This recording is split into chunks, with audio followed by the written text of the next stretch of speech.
The Miami Hurricanes are back on the national stage in the college football playoff. Awarded the 10th seed today, which landed them a date with Texas A&M on December 20th to play for the right to go play Ohio State at the Cotton Bowl in Dallas. And the Canes fans are rejoicing all across America. Jordan. My name's Brian. And as I'm sure you guys see, the University of Miami just made the playoffs because we beat the crap out of Notre Dame and we kicked them out. So now, in celebration, we are getting ready to jump in this pool. But not just jump in this pool. As you can see, it is 34 degrees and feels like 23. But the air quality says it's good. So everything is fine there. So we're going to jump in this pool, and then we're going to do 6 push-ups for the 6th national championship that we're about to win. Let's go.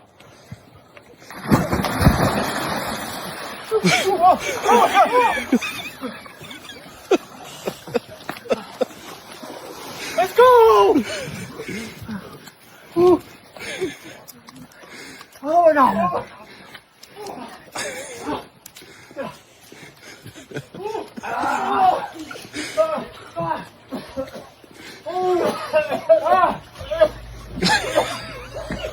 Oh man!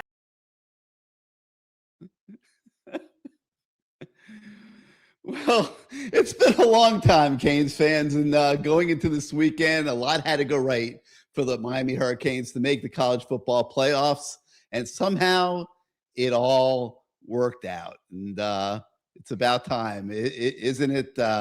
Miami needed BYU to lose. They fell to Texas Tech 34-7. Alabama lost in a blowout to Georgia 28-7. As it turned out, that didn't even matter because the College Football Playoff Committee used it as an excuse to get rid of Notre Dame, which makes me happier than a pig in slop because I think anything that makes Notre Dame get burned by not being part of a conference is a positive for college football. And the Irish were so rattled by this turn of events that they made an announcement that they will not be accepting a bowl bid this year. That means they're a little sore up there in South Bend, and that's a beautiful thing. So the events of the weekend allowed the Hurricanes to move from number 12 to number 10 and nab the last at-large playoff spot and the right to go to Texas A&M, a place where winning will not be easy. It's one of the toughest venues in college football, but they get a noon game on December the 20th, and that's yet the latest break to swing Miami's way. It'll be a hot Miami team that travels to Texas at the end of next week. The Canes have won their last 4 games by a combined total of 151-41. Carson Beck's been playing great. You know all about the emergence of Malachi Toney as one of the elite skill players in the country. Running back Gerard Pringle bringing another piece of another element to the Canes offense. But you want to hear something crazy? The more that I look at this game, and I don't know if I'm right or wrong at this point, but I wonder whether Miami's ticket to victory isn't going to be more along the lines of the way they played and beat Notre Dame at the beginning of the season. I got to believe Texas A&M is going to be ready for the trick plays. They're going to be ready for all the different things that Malachi Toney has been doing. And I think Miami is going to have to physically be able to take over this football game to emerge from College Station with a victory. But we'll obviously be studying that a lot over the next week and a half or so. But that's just an initial thought I had in looking at this test on the road at a really tough place to play and a tough place to beat a quality football team. Should be a great game, a great moment for the Hurricanes. I hope a lot of people are going to be making the trip. And we'll be talking about all of that and more tonight on CaneSport Live. And hello again, everybody. I'm Gary Ferman, the publisher of CaneSport.com. We welcome you to this special Sunday night edition of CaneSport Live. We're calling it the College Football Playoff Edition. What a beautiful ring that has. And as usual, it's your show. It's going to be driven by your participation. Many of our guests tonight have pre-registered with us through the year, as you know. We'll be bringing them on the show. If you're not pre-registered with us and you would like to join us tonight, you see the streamer at the bottom of the screen. You send us an email, CaneSport@yahoo.com, and we will shoot you the link to the studio and give you an opportunity to be on tonight's show. As always, our managing editor at CaneSport, Matt Shodell, is going to be joining me here in the first hour of the show, and then we'll be joined by the voice of the fan, Bruce Warner, after that. So let's get things started by a guy that I have not seen this euphoric in the 50 years or whatever it's been that I've known him. That's Matt Shodell. Matt, welcome back. It's all happening. It's all happening. I honestly, I feel like, you know how you wake up sometimes in the middle of the night and you think you're still asleep? I'm convinced that I'm not awake, and I'm going to wake up in 10 minutes and it's going to be like the CFP rankings haven't come out yet. And it's like just, it still hasn't quite hit me. It's a strange, oh, wait a minute. This just came across my feed. Notre Dame has canceled all games for next season. Huh. Wow, that's weird. Yeah, this is, and by the way, I'm convinced. I'm utterly convinced, because let's face it, the CFP can't say the truth. Okay, the truth is they were going to leave out Miami. I'm convinced of this. This is maybe not true. I think that if Virginia won last night, and Gary said this and I didn't believe him, but now I think it's true, because nothing else makes any sense. I think they really felt they had to have an ACC team in, and they were going to leave Miami out. I honestly believe that until Duke won in overtime, because the whole thing's bizarre. To have Miami behind Notre Dame the whole time and off by one team, and they didn't flip them then, and they kept Alabama. They moved Alabama up last week, not to help Miami, but to hurt Miami, right? So that Alabama could slide back if they have to, but not too far. And then all of a sudden, they're like, oh, wait a minute, there's no ACC team, and I'm sure, there's some sort of backdoor dealing. Like, the ACC is not powerless. I hate the ACC, but they're not powerless. I'm not going to lie and say, oh, they're just a bunch of schmucks. I mean, they will pull all the strings they can. To not have a team in for the ACC is a disaster for the ACC conference money, for the team's money, just for the teams being unhappy in general, for the perception of them being worse than two group of 5 conferences. Like, there was no way they would have let it. Like, there's no way they would have let it happen. It just seemed so far-fetched. And yes, Yarechuk was asked point blank, did you let Miami in because there was no ACC team? And he said, no. But what's he going to say? Yeah, we put Notre Dame out because we had to have an ACC team. He didn't have a choice. But to say it, I think it's true. I think they were trying to screw Miami and Virginia.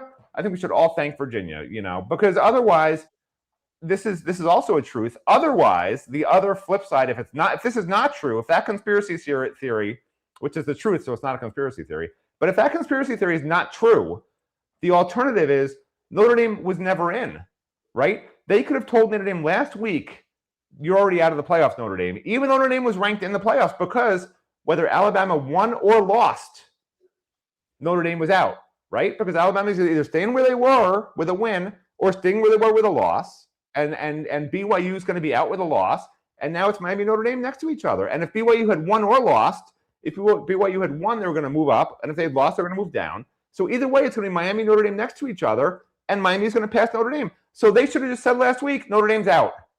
Because there was no, if what they said today is true, and they didn't just let Miami in because they needed an ACC team, then Notre Dame was out last week before these conference games, and they just didn't want to tell anybody that for some reason. It's bizarre. There's some truth to that. I mean, they were sequentially. It's a bunch of moron wackos. I don't care Miami's in. They need to be disbanded. They should all be fired. I hate the system. I want to go to an AI-based system using Matt Shodell's brain cells.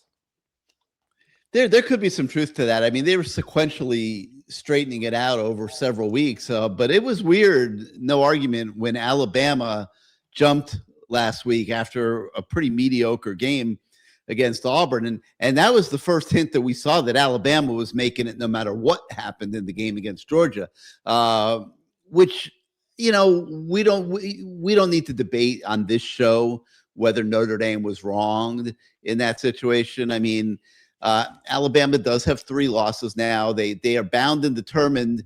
If you think about all the money that's tied into conference championship games, I think they're bound and determined not to lose those, because where's that money going to get made up from? And so they were protecting the conference championship game without question. All that said, Alabama made the SEC title game in a tiebreaker with several other teams. So this wasn't like it was like a clear-cut situation, number one. No conference champions ever been blown out and not moved down.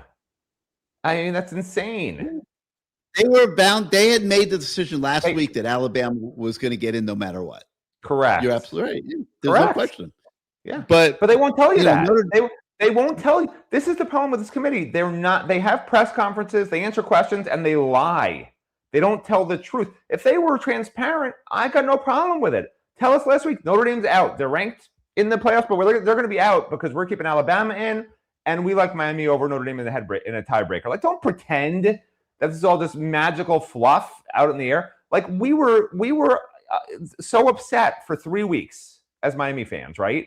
It was like a nightmare. Why are you making us live through a nightmare? It's like this. I don't know if you read about this. This LSU freshman Abigail Lutz. You know, she goes to the LSU football game. She's very excited. She wears her mini skirt. She happens to lift her top. What's wrong with that? We all have boobs. Gary's probably got bigger boobs than she does, and so she gets arrested. Right? That's not right. That's not right. That's just as wrong as what the CFP did to us, because the CFP honestly put us all through torture. They put us through torture for 3 weeks. Now Notre Dame's in torture for an entire offseason, all because they weren't transparent. They just won't tell you any information. They wouldn't tell a Texas reporter last week, yeah, Texas is going to be out. They're like, we don't know. We got to see what happens next week. Like, are you freaking kidding me? Don't even have press conferences if you're going to talk about nonsense. It's like Mario Cristobal only talking about cafecitos during press conferences and not answering any questions. Like, what would the point of that be? I mean, I like cafecitos, but we're talking to you to get information, not what you just drank 14 gallons of the day before, you know? Well, just as they were bound and determined not to harm the conference championship game existence, I think they became equally determined not to ignore a head-to-head game, which they shouldn't have. Right. What happened today is exactly what the problem is the transparency, Gary. Like you said it. I'll give credit to you. You know why, though, Matt? You said I'll it. tell you why. You said they're going to flip them. I remember last year you were wrong. You're 1-1. I'm 1-1, right? But by the way, who's the guy that predicted 10-2 in the playoffs and then like an idiot backed off of it, right? I should have stuck with my 10-2 in the playoffs, just like I said before the season. Actually, 2 years ago, trying to predict what games they would lose. 2 years ago, I said 10-2 in the playoffs this year, and then you know they go 4-0. I'm like, okay, 11-1. Like, I never should change my predictions ever again. I'm like, you know, whatever. You tried to predict what games they would lose. Big mistake. But God forbid, that's called transparency. You know, what happened today is exactly what should have happened. I think the problem that they created for themselves was when they put Notre Dame at 8 and Miami at 18 in the first poll that came out. Totally absurd that there was that much separation between the two teams when they both had the exact same record. They should have been within a couple spots of each other. Yeah. Whatever the numbers are, didn't matter. And that's where they backed themselves into a corner and had to move Miami up sequentially week after week after week as the Hurricanes were playing well down the stretch. But it's what should have happened in the first place. And I'm glad that at the end of the day, they did the right thing. And we're sitting here getting ready to go play in College Station on the 20th without any drama, without any nonsense, without any debate. It was clear cut. The Canes are in. Now it's up to the Canes to take care of business and do their job. That's going to be easier said than done. Texas A&M is a very good team. But by the way, their only quality win, the Texas A&M's only quality win is against Notre Dame by 1 point. So I'm not going to say like, oh, they're amazing. Correct. They played a very easy schedule. They're the Virginia of the SEC. In the SEC. They played nobody. They played nobody. Yeah. Yes, but that doesn't mean that you should just be writing in a victory here. Miami's going to have to go on the road in one of the toughest stadiums in the country. And everybody make sure that you go with a date or a significant other to the game, those of you that are going to make the trip, because everybody kisses the person next to them at various points in the game. And like, I wouldn't get stuck kissing Matt Shodell, for I'm example. not sitting next to Ferman. Hell no. So, make sure that you line up your tickets appropriately for this game. They got that some goofy traditions over there. They also have, this is kind of cool. If you're there the night before the game, you should go to their yell practice. It's kind of like a cool event just to see. It's not that you're a Texas A&M fan, but it's one of the traditions of college football. They have yell practice the night before the game. So there's going to be a brawl. What's the main street? I just go to the main street and wait for Miami to brawl with Texas A&M. Isn't that what happens every big game for Miami? It's been 20 years. We got to have a brawl. But anybody can make the trip. It's a great venue. I've been there on a few occasions, and you'll have a great time. And hopefully the Canes will play well. And we'll be living happily ever after here in Miami. But at least the opportunity is there. All right, let's go out to some of our guys. Let me start. Sebastian's got a new sign. So let's go to a little wide angle here. 4 years in the college football playoff. That's Mario Cristobal. That means Mario Cristobal took the program 4 years in the CFP. I think Matt said that. That's what Matt said. What's number two? Right this year, kinda. He got a little aggressive in his prognostications. But he said 10-2. He said Matt said 10-2. Yes, 10-2 in the playoffs. I just said 10-2 in the playoffs. He said 10-2. The only thing Matt was wrong with is he didn't listen to me when I was worried about Louisville. Yeah. Remember, I was really worried about Louisville. You did say Louisville. You didn't say SMU. You said Florida and Louisville, not SMU. He said Florida, but no. But later in the game when I told him I was worried about, I was worried about Louisville. He said, "Don't worry, nothing to worry, nothing to see here." I changed my mind later on. My problem was I second guessed myself because I get inside my own head, Look at number three. Alabama should have been out. I think you would find a pretty intense debate on that around the country. Certainly in the South End. I think Alabama deserved it over Notre Dame personally. Okay, so here's what I would say. There's no penalty for Alabama for losing against a 5-7 Florida State team that's home for Christmas. There's no penalty for them. There was not. No, that's all I'm saying. Notre Dame loses to Miami, and they loses to Texas A&M by 1 point. But everyone wants to protect Alabama because they played in the SEC championship game, which they don't want to lose. Because in all rationale, I really believe you could have put Notre Dame in and Miami in and just would have been done. And Alabama fans would have been unhappy. They would have hated that they played in the SEC championship game, but there's no penalty for losing to Florida State the week 1 of the season. The only reason why we're in the college football playoffs is because we beat Notre Dame week 1. But there's no penalty. Before we go to the rest of your list, though, let me stop you from it because this is what they did after they lost that game. They beat Georgia at Georgia. Mm-hmm. Yeah. They blew out Vanderbilt. Yeah. They beat Missouri at Missouri. Yeah. They blew out Tennessee. Yeah. They beat South Carolina. They beat LSU. Then they lost a close game to Oklahoma. Yeah. And then beat Auburn. But you have you have 2 or 3 real high quality wins in there, and Notre Dame didn't have really any, quite honestly. I mean, the best team they beat all year was USC. So that's why they made the decision they made. I understand, Gary, but all I'm saying is there's 12 spots. The SEC got 5. So, I'm just saying, how much? I mean, shoot, you could have almost put 6 teams in there, and that's half the college football playoffs. And I'm just saying, as great as we always think Alabama is, they should have paid a price for getting schwacked in the SEC championship game, for barely beating an Auburn team, and for losing by 14 points the first game of the season to Florida State. That's all I'm saying. Well, can I tell you my perspective?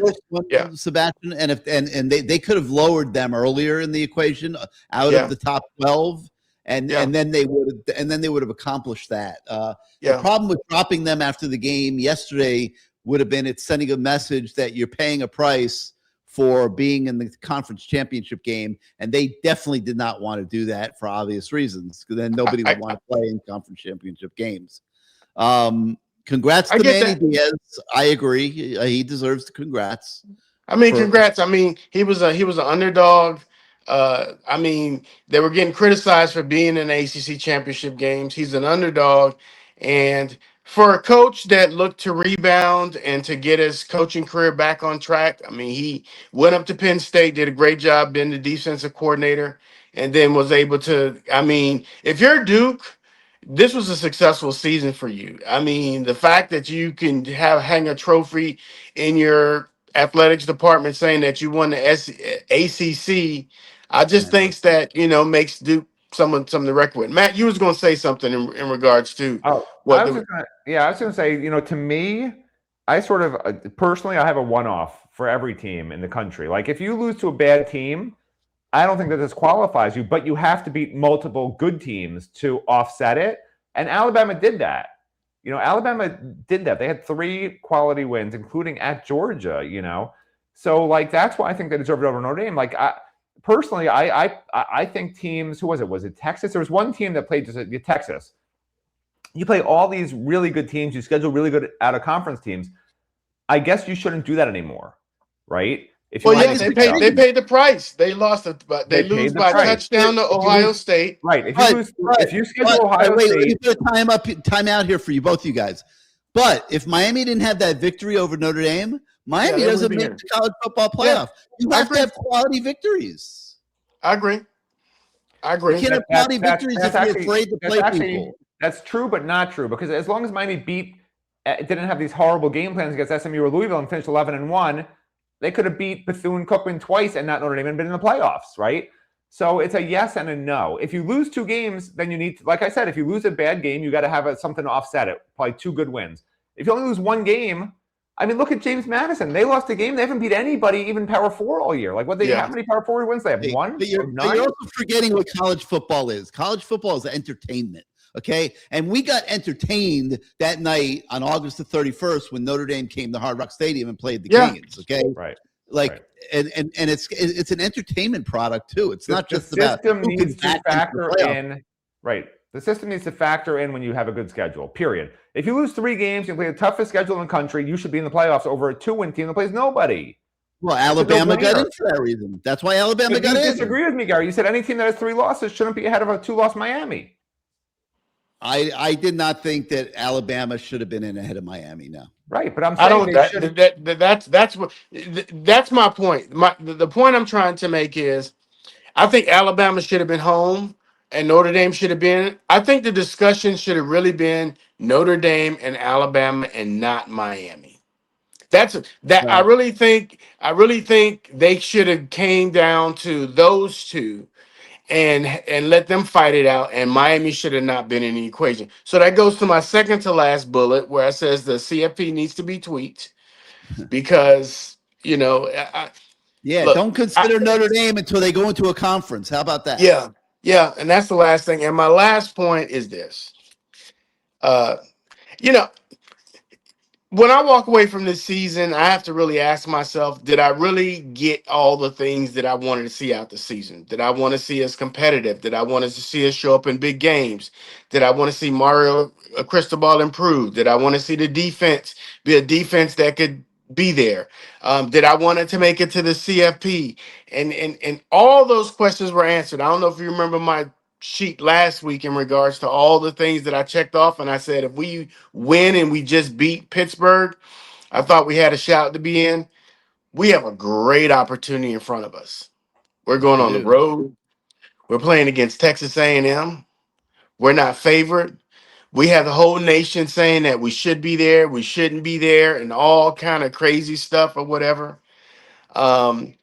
Mario Cristobal had to really sell his vision to people like Ruben Bain and Francis Meyer-Goa when we were nowhere near getting the type of 5 stars that we were getting.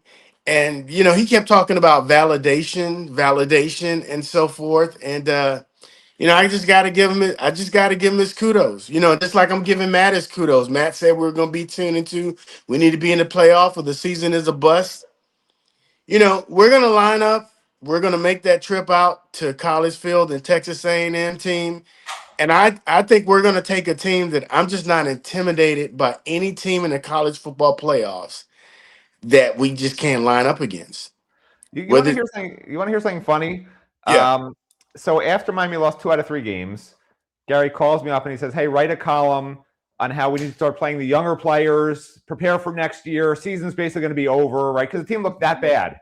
The team looked that bad. Like they're going to lose another game, right? So it's an amazing testament to the staff because Gary's called me pretty much every year for the last 20 years with the same story, right? Miami loses 2 out of 3. Hey, get the story ready. They just wait for the next loss, and then bam, here's the story, right? You have it ready.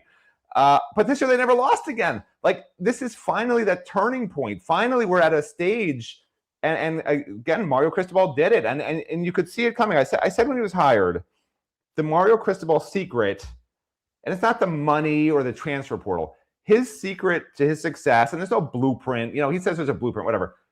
What he doesn't even recognize is his own ability to sort of have this connection with people, with players, with families. They implicitly trust him. Coaches are used car salesmen. You know, Gary and I would always joke about Manny Diaz. Like he's a used car salesman. Like you can tell a used car salesman right when you walk in the door. Trying to beg his way into the playoff. Jesus. You could tell right when you walk in the door with some of these people. A lot of these people, right? The way they talk to you, their intonation, the words they use. When Mario Cristobal says, you know, he keeps it real and transparent, those are just sound bites. But it's also true. A lot of these people, I'll tell you up front, they'll tell you this. It's not true. You know, you're going to start, you're going to be great. They're lying. You know, Mario Cristobal doesn't use words like that. He doesn't tell a player, you come here, you're going to be a star from day one. No, you got to work for it. You know, we're the hardest working team in college football. You're going to, you know, you're going to be yelled at. You're going to be driven. We're not here to have fun. We're here to make you a professional football player and a professional person. How you do anything is how you do everything, the whole mantra, the whole thing. Yeah. And it's not for everybody. Some people actually rebel against it. They hate it, and they're the cancers that they have to get rid of. And there's some of them every year, right? But that's just the way it is. But this is how Mario Cristobal is building this team. That's why I say I think it's only going to get better and better because he's stacking these recruiting classes using that. The transfer portal is not good for Mario Cristobal. Yeah. Because he can't build that relationship with parents and with players over years and years unless he already recruited them in high school. It's speed dating. It's a month. You know them for a month or 2 weeks. You look at their film. You've seen them on tape. You played against them. Hey, you want to come here? Here's a load of cash. Come on over. It's not that real built-in psyche. I'll do anything for you. I'll do anything for your program. You know, you're like a father figure type thing. But he's getting that. He's getting that. Next year, it's going to be more recruits, less transfers that are starting. This year was half transfers. Yeah. As long as you get the right transfers at quarterback and a couple other spots, this program's freaking rolling. This is not a one-year one-off like Virginia Tech, where every 4 years you're great. This is an every-year thing at Miami. That's why I'm excited. I don't expect Miami to win a national title this year. I said that at the beginning of the year. I said 10-2 playoffs. I said next year we'll be competing for the national title. And it's because of what I just said. He's building this thing from the ground up through recruiting and development, not through the portal. The portal's to try and fix all the problems. And we've taken 11 transfers and he hit on them this year, which is great, which is why we're where we're at. But that's not sustainable. What's sustainable is what he's doing at the core of the program that people are just starting to see with the Malachi Tonys and the Gerard Pringles and even the Ruben Bains, right, who came up as freshmen. Like all these young guys, OJ Frederic, you go down the list. These are stars. Francis Mauanoa. I mean, you go down the list. Like there's going to be 20 of those guys. That's how you build national championship teams that'll beat Ohio State's and Georgia's, which are the next two teams we have to play after we kick Texas A&M's butt. Yeah, without forgetting about the portal. Hey, Gary, I want to allow you one opportunity to make a comment. I got one final point because there's a lot of people that's going to be on the show. I just want to make sure I don't over talk you or anything. Well, I'll make my last point with this. Hopefully I didn't forget it. If you guys go back a couple of weeks, I was really frustrated with the SMU game. And you can go back and you can rewatch the tape. And I told them, and I made these comments. I said that loss was the best thing that ever happened to us. And it really seemed we was at a point where our season was going to crumble because I said it was going to have to force us to do something that we were unwilling to do. we were going to have to play like Gerard Pringle. We had to stop that, 3 yards in a cloud of dust. We was going to have to get creative. We was going to have to get out of our own way. And I said that was the best thing that ever happened to us because it forced us to change. And when I saw that change, I was really encouraged because I felt like I think every now and then a coaching staff has to kind of go through that. I mean, I don't know if you guys remember, but several years ago, I remember Alabama got blown out by Ohio State, and they had this. That's when they had Ezekiel Elliott and the spread, and they had to change their whole entire defense from the players they recruit and the schemes that they ran. And that's what I was really encouraged about Miami. Going forward, I hope we're able to retain a lot of the talent that we have. I'm encouraged by the recruiting class that we kind of brought in. I hope we're able to keep our coaching staff together for another year because I think that's crucial in trying to continuing to build a program and the depth and the momentum. But I'm excited about us going to the playoffs, whereas last year I'd have been happy to get in, but I don't know if I would have been excited about us being there You because would have been.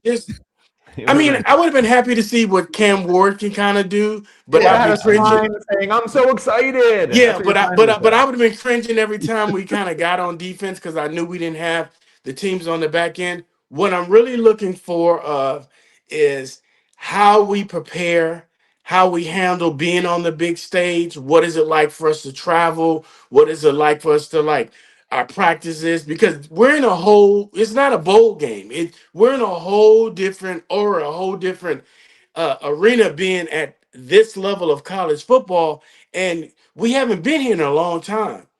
And so, I mean, I'm not saying I'm gonna give them a pass or a one off, but we got to kind of master that. And I'm happy to have a coach who's kind of played on the big stage and have kind of won championships to kind of help them navigate. And this is when I really believe senior leadership from like Carson Beck and CJ Daniels is going to be kind of key because you know you can't hang out late at night. You can't get caught up in all the distractions and all that other stuff if you want to go far. But long story short, there's a lot of other people needs to get on the show. I want to let them in there, but I have to say, Gary, I got to give it to you guys for all the hard work that you guys do. But Matt, give it up to you, man. You were right. 10-2 college football playoffs. You missed me. You messed me up on Louisville, but other than that, I Uh, just want you to say next week we got a chance at beating Texas oh A&M. yeah. I've been researching Texas A&M like crazy. I'm gonna start doing some film studies on them. But like I like the way Miami matches up with Miami's defense against their offense because we shut down FSU's quarterback, and honestly, Castellanos and the Texas A&M quarterback. The Texas A&M quarterback's a better passer, okay, but they're similar runners, and Heatherman's really been good at stopping the quarterback run that used to kill us, right? USF wasn't able to run on us. Castellanos got a little bit, not a lot. So if you take the Texas A&M quarterback run out of the equation, he's thrown for, I think, 25 touchdowns in 12 games. He's only had 2 games with over 300 yards. He's thrown some interceptions. I think he threw 3 interceptions in one game, a couple in another. When he's pressured, he gets in trouble. And they've only allowed, I think, 12 sacks all year. And I think they do lead the country in sacks themselves. So I think when they have the ball, I like it. I like that matchup. However, Carson Beck doesn't do well under pressure. So the massive key to win this game is Miami's offensive line. This Texas A&M defensive line, they do 3-man fronts, 4-man fronts. They are so multiple and so, I want to use the word duplicitous, but that's not the right word. So whatever it means, where they're just doing all sorts of crazy stuff. Yeah. Like that's going to be the whole key to the game. Because I do think Miami will hold Texas A&M to 21 points, somewhere in there, but Miami's got to score 24 or more. And if Carson Beck doesn't have time to throw, if he gets rattled, we've seen what happens. He needs to have time to throw. He's amazing when he has time to throw. He's pinpoint, good decisions. He's got guys who can get open quickly. So this is another massive test for Shannon Dawson. And I would argue the last 4 games for Shannon Dawson have been as good for a Miami offensive coordinator as I can remember. The way that he turned this offense on its head using Gerard Pringle, who, by the way, if Mark Fletcher never gets hurt, I don't know how much action he'd have seen. If Jordan Lyle never gets hurt, I don't know that Pringle ever even sees the field this year. So thank God for that. And guess what? Malachi Toney, who, if they'd gotten any one of those 3 slot guys, including the guy we're going to be playing now, Concepcion, right? Yeah. If we got any of those three, we chased them all and offered millions of dollars to some of them. If we got any three of them, Malachi Tony's not even playing in games, which is crazy to me. Like, it all worked out. Like, sometimes things, it's like kismet, karma, I don't know. Whatever the word is. It's like all the right stuff just coming from the cosmos, and it's happening the right way. Like Pringle and Malachi that's the whole offense. And those are two guys who probably weren't even supposed to play if you asked Mario Cristobal before the season when they were trying to get a slot guy in the portal, and they didn't expect Pringle to do anything. Like, that's what's crazy and beautiful about college football, right? Here we are in game 13, and those are your two guys, two true freshmen who are amazing athletes and players. And Carson Beck has thrived with them taking the lead role. You know, and again, we got to get a different person on, but I will say this. Malachi Tony averaged 7.1 touches per game and like 68 to 80 yards on average through the first 8 games of the year. No one remembers that. He didn't do a lot. The last 4 games, he averaged 12.5 touches, including passing the ball for the first time in 4 games. He passed it once the first 8 games. He's passed it 6 times the last 4 games. Running the ball 3 times more than he did the first 8 games. And he's averaging 12.5 touches on offense versus 7 touches. Like, finding those ways to get on the ball, Shannon Dawson has done an amazing job. And I'm the first guy who says he sucked those first 8 games. I told you guys why he sucked. And kudos to him, because a lot of coordinators are too damn stubborn. And I know fans will say, it was Mario holding him back. It wasn't really his offense. But whatever the case is, whether he, it's forced to change. Well, he told Mario, screw you, I'm going to get fired because I'm going to do it my way because I'm getting fired anyway. But whatever it was, like. But I want to throw up a caution flag, and that is Texas A&M is going to have 2 weeks to prepare for this game, and all that Malachi Tony stuff is on. No. Gary, you're absolutely right. This is my last statement. I will just say, I believe for us to win, we're going to have some unexpected person that's going to have to break out to do it. Whether it be a JoJo trader. What I'm saying is we may need to have like a Jordan Lyle or Pringle rush for more yards than we've ever seen him rush this year. Or another wide receiver that come up with big plays. A&M just gave 217 rushing yards to Texas. So yeah, they can be. So that's all I'm saying. That's all I'm saying, because you're right. They're gonna have 2 weeks to prepare, and it's gonna be tough. If there's gonna be a surprise to me, it's gonna be that this turns back into a Mark Fletcher, Marty Brown. Yeah, it better not. It better not be that A-B gap the whole damn game again. It doesn't have to be A-B gap, but Miami's not going to be able to play finesse football for 4 quarters against Texas A&M. An SEC team like Texas A&M is different than North Carolina State and Syracuse. That's why I think that they're going to need a balance. You don't want to forget what got you here these last 4 weeks and what allowed you to dominate those bad ACC teams. But this is going to be a little bit different, I think. And Matt will tell us more about this in the next 10 days as he dives more and more into the film. But I think this is going to be a little bit different. And you're going to, at the core of this game, you are going to have to win the physical battles at the line of scrimmage to win. A&M is 41st in the country against the run. That's their weakness. You got to be able to run the ball against them. And they have good defensive tackles. They really do. So, Pringle's going to be the guy. These are not – you can't do A and B gap against these big, powerful defensive tackles. I didn't say A and B gap exclusively. That's not what I said. Well, Fletcher's not getting outside like Pringle does. I'm sorry. But but getting the 8 and 9 yard runs against Texas A&M is not going to be as easy as it was against Syracuse. Yeah. That's what I said. Hey guys, we're in the playoffs, man. Thanks, this is the Sebastian show. We're already 40 minutes in, Ferman. You got to limit people to like 5 minutes on the playoff show. This is ridiculous. All right, Good Sebastian. job, Sebastian. Thank you, man. We can't let you be on for 40 minutes. There's 2 callers the whole damn show. No, we won't. He was prepared. We were talking about a lot Give Greg 30 seconds. Everyone else gets 5 minutes. Sebastian, I got to get you out of the studio too because we need the spot. So come back in on the front side. Let me go to Kane real quick. I don't know if he's working tonight. Oh, he's not working tonight. First of all, hey, Matt, don't get soft, man. Don't give me that bullshit. 9-3. I don't give a damn. You lose 3, you should be gone. I'm happy we in, but don't get soft. Because a couple nights ago, I had your back. Don't get soft. Alabama shouldn't be in there. I don't want to hear 9-3. 9-3, man. It don't. If anybody 9-3 in our division, they ain't going. Oh, I forgot. SEC. It's all about money. F that bullshit. 2 tiers in a bucket. Screw it. We in. I ain't worrying about Texas A&M. I ain't worrying about nobody. Just win the damn game. But don't you get soft. Because if you do, I'm going to get the people in Congress to come check you out and see if you ain't messing around with some side money or something. You're setting ice on me?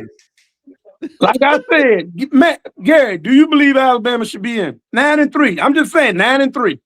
I don't like 3-loss teams getting in, but I understand. I understand why they got the benefit of the doubt over Notre Dame. Okay, so they don't get penalized. BYU got their butt kicked, but they got penalized, right? Yeah. Yep. I'm just saying. It don't make no difference. I'm not going to hold the line up because ain't shit to talk about. We in. Let's celebrate. I don't smoke weed. I drink a lot of Mexican Coke. That's my problem. That's why I'm fat now. But hey. Mexican Coke is good. It's not even sweet. A lot of people don't know. I done put people on to it. But let's just enjoy the ride. And like you said, whatever we got to be physical, the small bags, the big bags. Mexican Coke, you're talking about the drink or the drugs? The drink. Oh, yeah. I don't do no drugs, baby. I work 2 jobs. I don't have time for that. Mexican cocaine. The Mexican Coke's no good, but the Mexican cocaine's very good. Well, see, I'm already high. Every time I get on the show, I'm high. I'm high today. I'm happy. The Dolphins won. We're looking great. Daniel's going to keep his job. My Hoyas lost to Carolina, but hell, the Canes are in, and it's time to win. I told y'all the sun would rise, and the sun is rising. So go ahead and get the other callers. You coming to College Station, Kane? You coming? That's a tough one. That's tough. Christmas time coming and Costco, the way they work. I ain't going to lie. If I don't make it, I'm supporting. Can't say I ain't been no support. I support hard as a mug as I can. I'm going to do my best, but I say right now, I don't think I'm going to be able to make it, bro. I ain't even going to front. No need to lie. Just be real. We'll be spending a lot of time in Texas, though. The next game would be in Texas, too, so we'll see. Well, wait a minute. I thought the next game would be at Ohio. Well, if they win, they go to Ohio State, right? No, Ohio State at AT&T Stadium in Dallas. Oh, that's what. Now, that might be possible. The Cowboys Stadium. See, this is what y'all do for a living. We ain't been in a playoff in so long. Hell, I don't even know how to adjust to it. It feel weird, don't it, fellas? But it's a damn good feeling. And Notre Dame I'm not going to play in a bowl game. They a bunch of bitches. Sorry. So they call us criminals, right? Well, what are they? Crybabies? That's what I believe. I'm out, y'all. See you Tuesday. Love the 305. Ride or die, baby. All right, Kane. Thanks for coming on. Let's go to. I will not be going to Dallas because I was in Dallas for like 5 days. My son lived there for 4 months. I don't want to upset people that like Dallas, but it's just not for me, man. I went to the grassy knoll. That was my favorite part of all of Dallas was the grassy knoll, and it's just a piece of grass on a street with an X on it where Kennedy got shot. A couple of X's. This wasn't a lot to do. The AT&T district. The AT&T district was like. It was like a billboard, and that was about it. I mean, and they have a lot of copycat restaurants from Miami. They have Shodell's there. They have Carbone do there. They have Shodell's? I didn't see that. Yeah, they have Shodell's. They also stole my credit card number there. I got fraud there. It was just a bad experience. I don't know, man. It wasn't for me. All right, let's go to Greg. Greg, where are you? It looks like you're in an operating room. I'm right here. What's up, Greg? I fell asleep during Sebastian's call. That ought to be the longest call in the history of the show. It was a little long, but he had a lot of good stuff. All right, who cares? All right. If you make signs, Greg, we'll let you be on for 40 minutes. I want to congratulate Mario. Despite his horrendous game coaching, we got in the playoffs. Thank you. I want to congratulate Manny Diaz. I want to congratulate Manny Diaz as the coach of the worst team to ever win a P4 conference title. And I want to congratulate you and Gary for having something to cover that's not pathetic after 23 years. Finally. So, you think we've waited long enough? I'm happy for you guys. Best team we've had since I covered the 2001 Rose Bowl, I think. I don't think. How about the 2002 team? That wasn't good. If you're gonna lose in the Fiesta Bowl, yeah, I'll give them that too. That's Okay. true. I remember All sitting right, in the let's- Rose Bowl thinking, man, this is great. We're going to be doing this every year. We're going to rotate between Phoenix, LA, and New Orleans. And every year we're going to And be in the big Miami. game. And Miami. Oh, And Miami. that's right. The championship games in Miami, by Right. the way. That's Okay. right. Yeah. By the way, where's everything? Have you heard from him? Is he still No, alive? he's disappeared on us. I don't know. Yeah, I thought so. Yeah, because he's full of crap. All right. Let's get to the next thing. Are you aware of the fact that Heatherman worked under Kurt Signetti for a couple years? He was his defensive coordinator at James Madison. Oh, really? Did you know that? No. No, Well, now you know. Not 2 and 2 together now. He's a pretty good coach, by the way. Okay. Yeah. I know Matt likes to delve into the film, but I've watched Texas A&M a lot. I'm worried about Cassius Howell against Markel Bell because he has trouble with fast pass rushes. He does. And the quarterback likes Smaller. to scramble. Yeah. Yeah, I think that kid, that's the one who has that guy has like what, 7.5 sacks or something this year? No, he's got like 13 sacks or I thought it was 12 13 tackles sacks. for loss. All right, whatever. I don't know. And then this Yeah, case. that's why I laugh. You know, we talk about Ruben Bain, and everyone gets mad at me every time I say Ruben Bain hasn't been, you know, the real Ruben Bain. He was last game. I felt he was, but I mean, Ruben Bain's got what, like four sacks now on the year. Yeah, Howell has I mean, 11 this and a kid half. at Texas A&M got 13. Howell has 11.5 sacks. Yeah. 11 and a half. No, I mean, no. that's the kind of stats I expected- Howell. The Howell Yeah, kid. yeah. No, I know. That's the kind of stats I expected Ruben Bain to have. This Yeah. year. But yeah, you're right. He's 6'2", 250 pounds. So yeah, I mean that's not a good matchup for Markel. You're 100% right. He has trouble with smaller, faster ends. They're gonna have to have a plan for him for sure. I mean, this Texas A&M defense, man. I mean, there's a reason they lead the country in sacks, and this is gonna be a really interesting game because there are so many areas where Texas A&M's good and Miami's good, right? That's one of them. Miami offensive line pass protection is arguably one of the best in the country, and Texas A&M's defensive pass rush is the best in the country, stats wise. And then on top of that, both these teams are in the top 10 in the country in time of possession.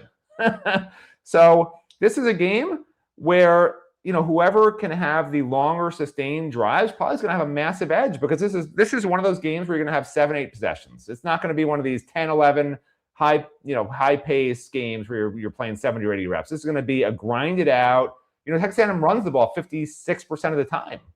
They run clock like crazy. And so does Miami, for that matter, as we all know.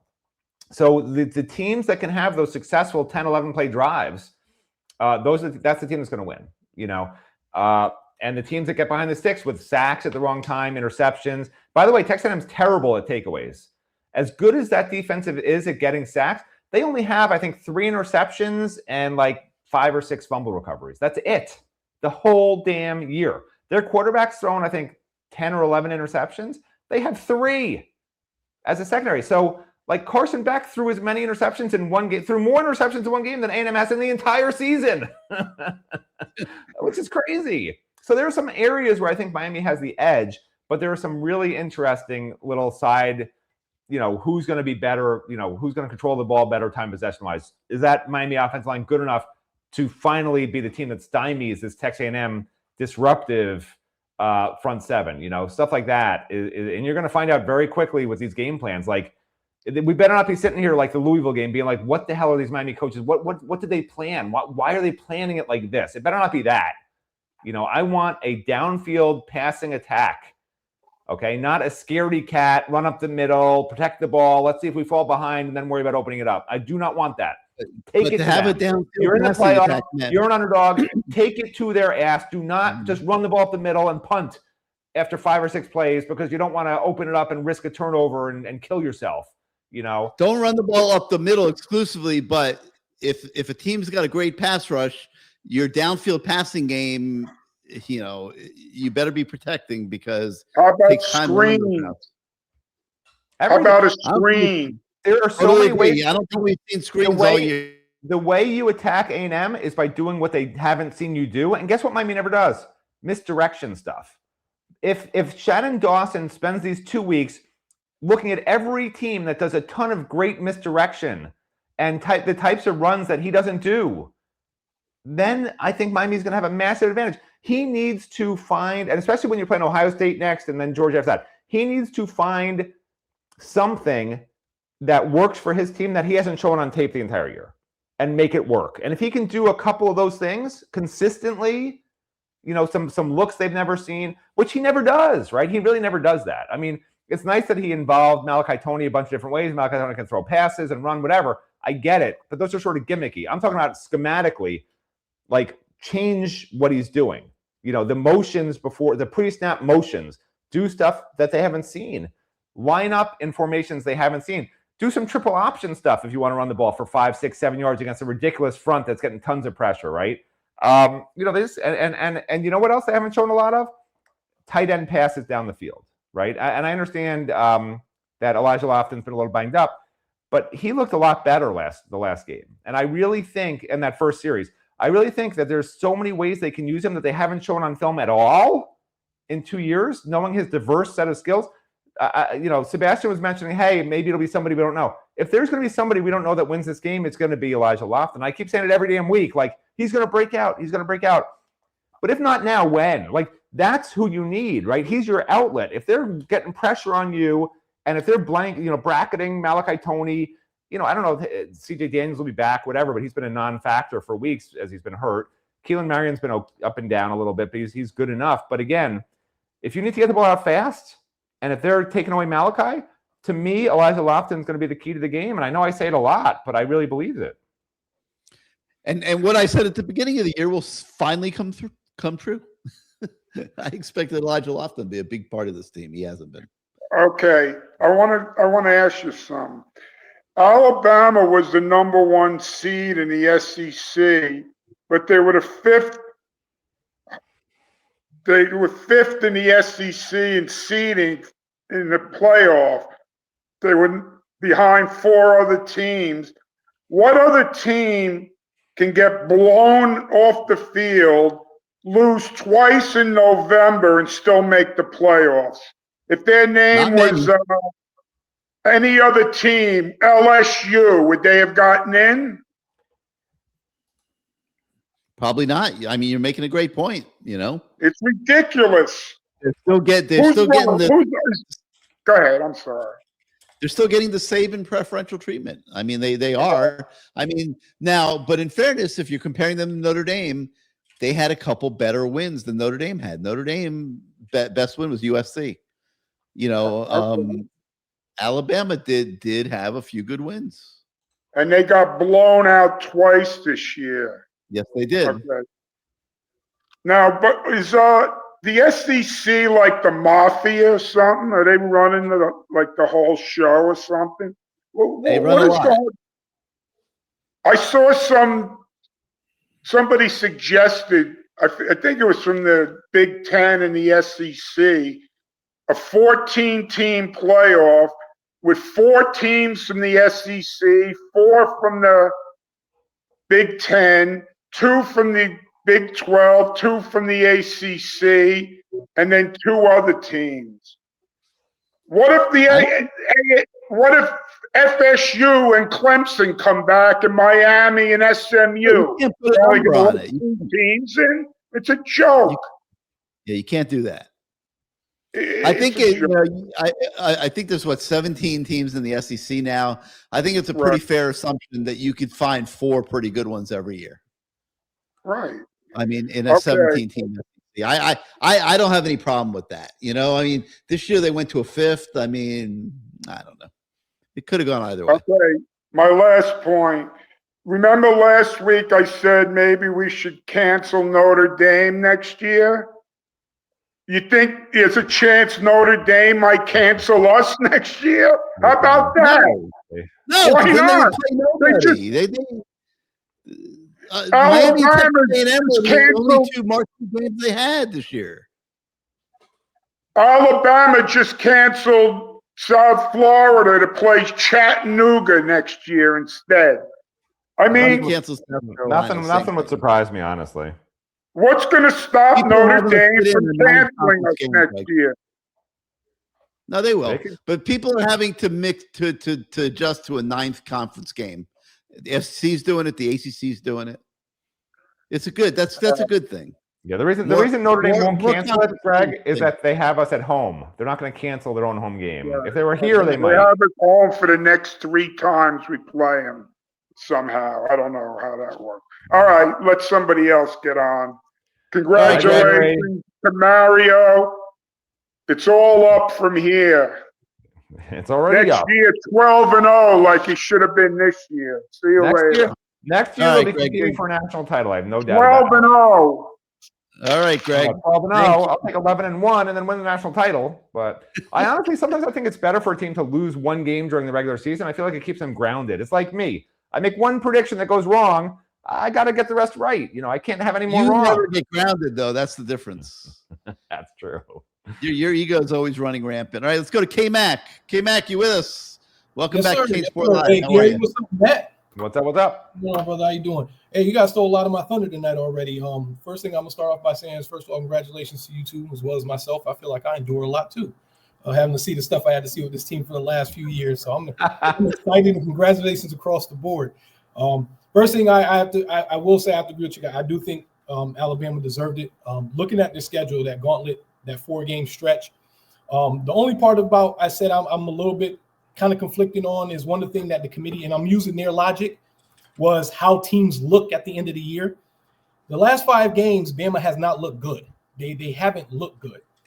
They squeaked by a couple of games. They've been blown out a couple of games, and so it's like, I get it. They played a gauntlet of the schedule. The reason why I gave them a little bit of sympathy is because, let's be honest, guys, if we played their schedule, if Miami was in front of their schedule and not the name Alabama, we'd be having the same fit, saying, look at what we played. Look at that gauntlet of the schedule we got. Yeah. We played 4 teams in the middle of the year that were ranked.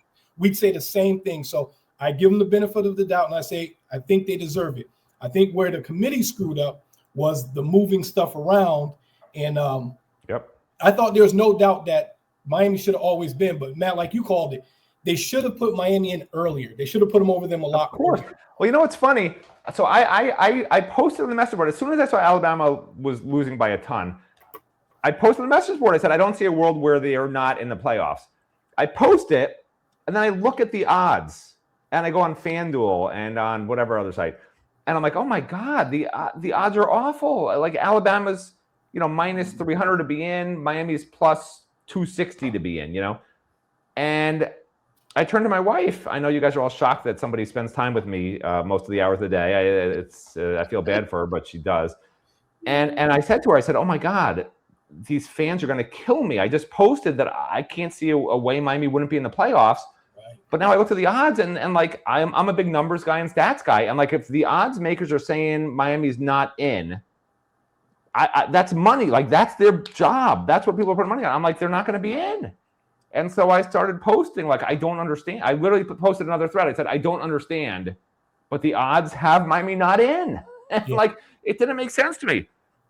And you hit it on the head. The CFP rankings from the start were flawed and wrong, and they are terrible human beings and terrible statistical mathematical minds. Right. They're literally morons. I mean, I don't understand how they can jerk around every single program on the bubble week after week after week with no consistency, and then just make something up at the end to fit some narrative that doesn't even exist. It's like if you watch Winnie the Pooh, you watch The Wizard of Oz, and you watch Freddy Krueger, and you take little bits of each of those movies and you make them into one movie. It would make no sense. Yep. That's what they did back to back to back weeks. They put 3 movies that made no sense together, and they tried to explain how they all go together. Exactly. And it was like the worst thing I've ever heard. And they all need to be fired from their jobs with their schools and from the CFP committee. And that's with Miami being in and making us happy. Because they're a disaster for college football. They're a disaster for me mentally. They made me wear a heart monitor for 2 weeks. And I'm like over them. I want them gone yesterday. Yeah. No, they need to be. Their inconsistency painted themselves in a corner that they had to fight themselves the way out of. And I feel bad for Notre Dame because they should have felt like they were going to get in. The way the committee did everything they did, they made them feel secure in their spot. Yes. And I do feel bad for them from that standpoint. But do I think they got it right? I don't feel bad. They were the girl who was dating a guy, and the guy's dating some side chick, and is waiting to see if it works out with the side chick, and then breaks up with her at the last second, and like goes off with the side chick. You know, they just went to Hawaii, they had a great time, and they get back, and he's like, "You're not for me, sorry, bye." You know, that's at the end of the day, they got it right. They got the two teams right. It's unfortunate with the having to bring in the group of four or the power the group of five conferences and all that kind of mess some things up. I do have I think a formula that could clean all that up. I'll talk about that later. Sure. But talking about the game plan, I'm looking for, I think it has to be a mix of weeks 1 through 4 in the last 4 weeks. They have to find a way. They're going to have to run the ball. They're going to have to be able to show A&M that they're physical as well. They cannot sit back and just allow them to dictate the line of scrimmage. They're going to have to set. They're going to have to set that pace. They're going to have to put that boundary in and say, we're putting our foot in the sands, boys. We're not going anywhere. We're going to be here all day. And they have Miami's greatest strength is its capability of playing different styles of football. Correct. And but I think this game is going to call for the Notre Dame style of football. That's what and there's nothing intimidating by Texas A&M. I think people are forgetting about what they looked like against South Carolina. They had no business winning that game. South Carolina gave that game away, being up 30-3 at halftime, and they just completely laid an egg the second half and did nothing with it.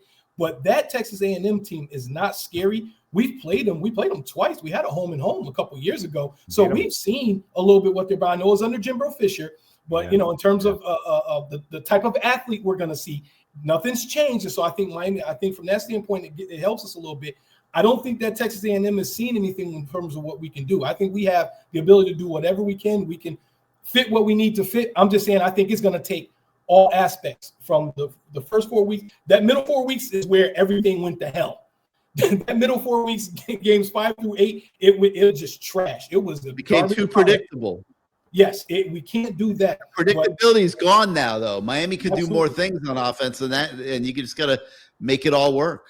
But I agree, Matt. We have to find a way to give Beck the time. We have to go downfield too. We can't give them. We can't make them feel like we can't do anything. We have to be able to show them we can do all of it. To make them to guard 5 to 50 yards, we have to make them guard the whole field, not make them feel like they have to guard the first 10 yards or the back 10 yards. They have to. They have to guard the whole field. Yeah, they're you can mention Deuce a little from Notre Dame, a little from the last 4 weeks.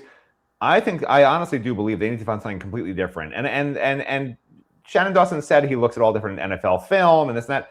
There's stuff out there that they can do conceptually. I'm not talking about a trick play here or there, which honestly is what Shannon Dawson's been doing a little bit of, which makes it seem like a different offense. I mean, a lot. Like even the last 4 games, I did a whole film study about how it's a new offense. The truth is 80% of it's the same crap. But the 20% that's new is what's so energizing, what has the defense off balance. All you need is every 10 plays, a couple of different looks that the other team hasn't seen on film, and they freak out. These are 18, 19, 20-year-olds. They're like, what the hell's going on? And then when they see something they've seen already, they're not trusting their eyes anymore. And all Shannon Dawson has to do is find those 2 out of 10 plays, 2 out of 7 plays, to make the defense not trust its own eyes. That's it. And if he can do that, and he's been doing a great job of that. Yes, I agree. He's been doing great at that. And I'm not talking about using the exact same play, but I'm saying in terms of the concept is make sure that they understand they're going to have to guard the whole field. That's the main thing. Yeah. Whatever he puts in that's new, let's go with it, because this is the most important game, fellas. And the reason why, this is the only team that will have 2 weeks to prepare outside of the national championship game.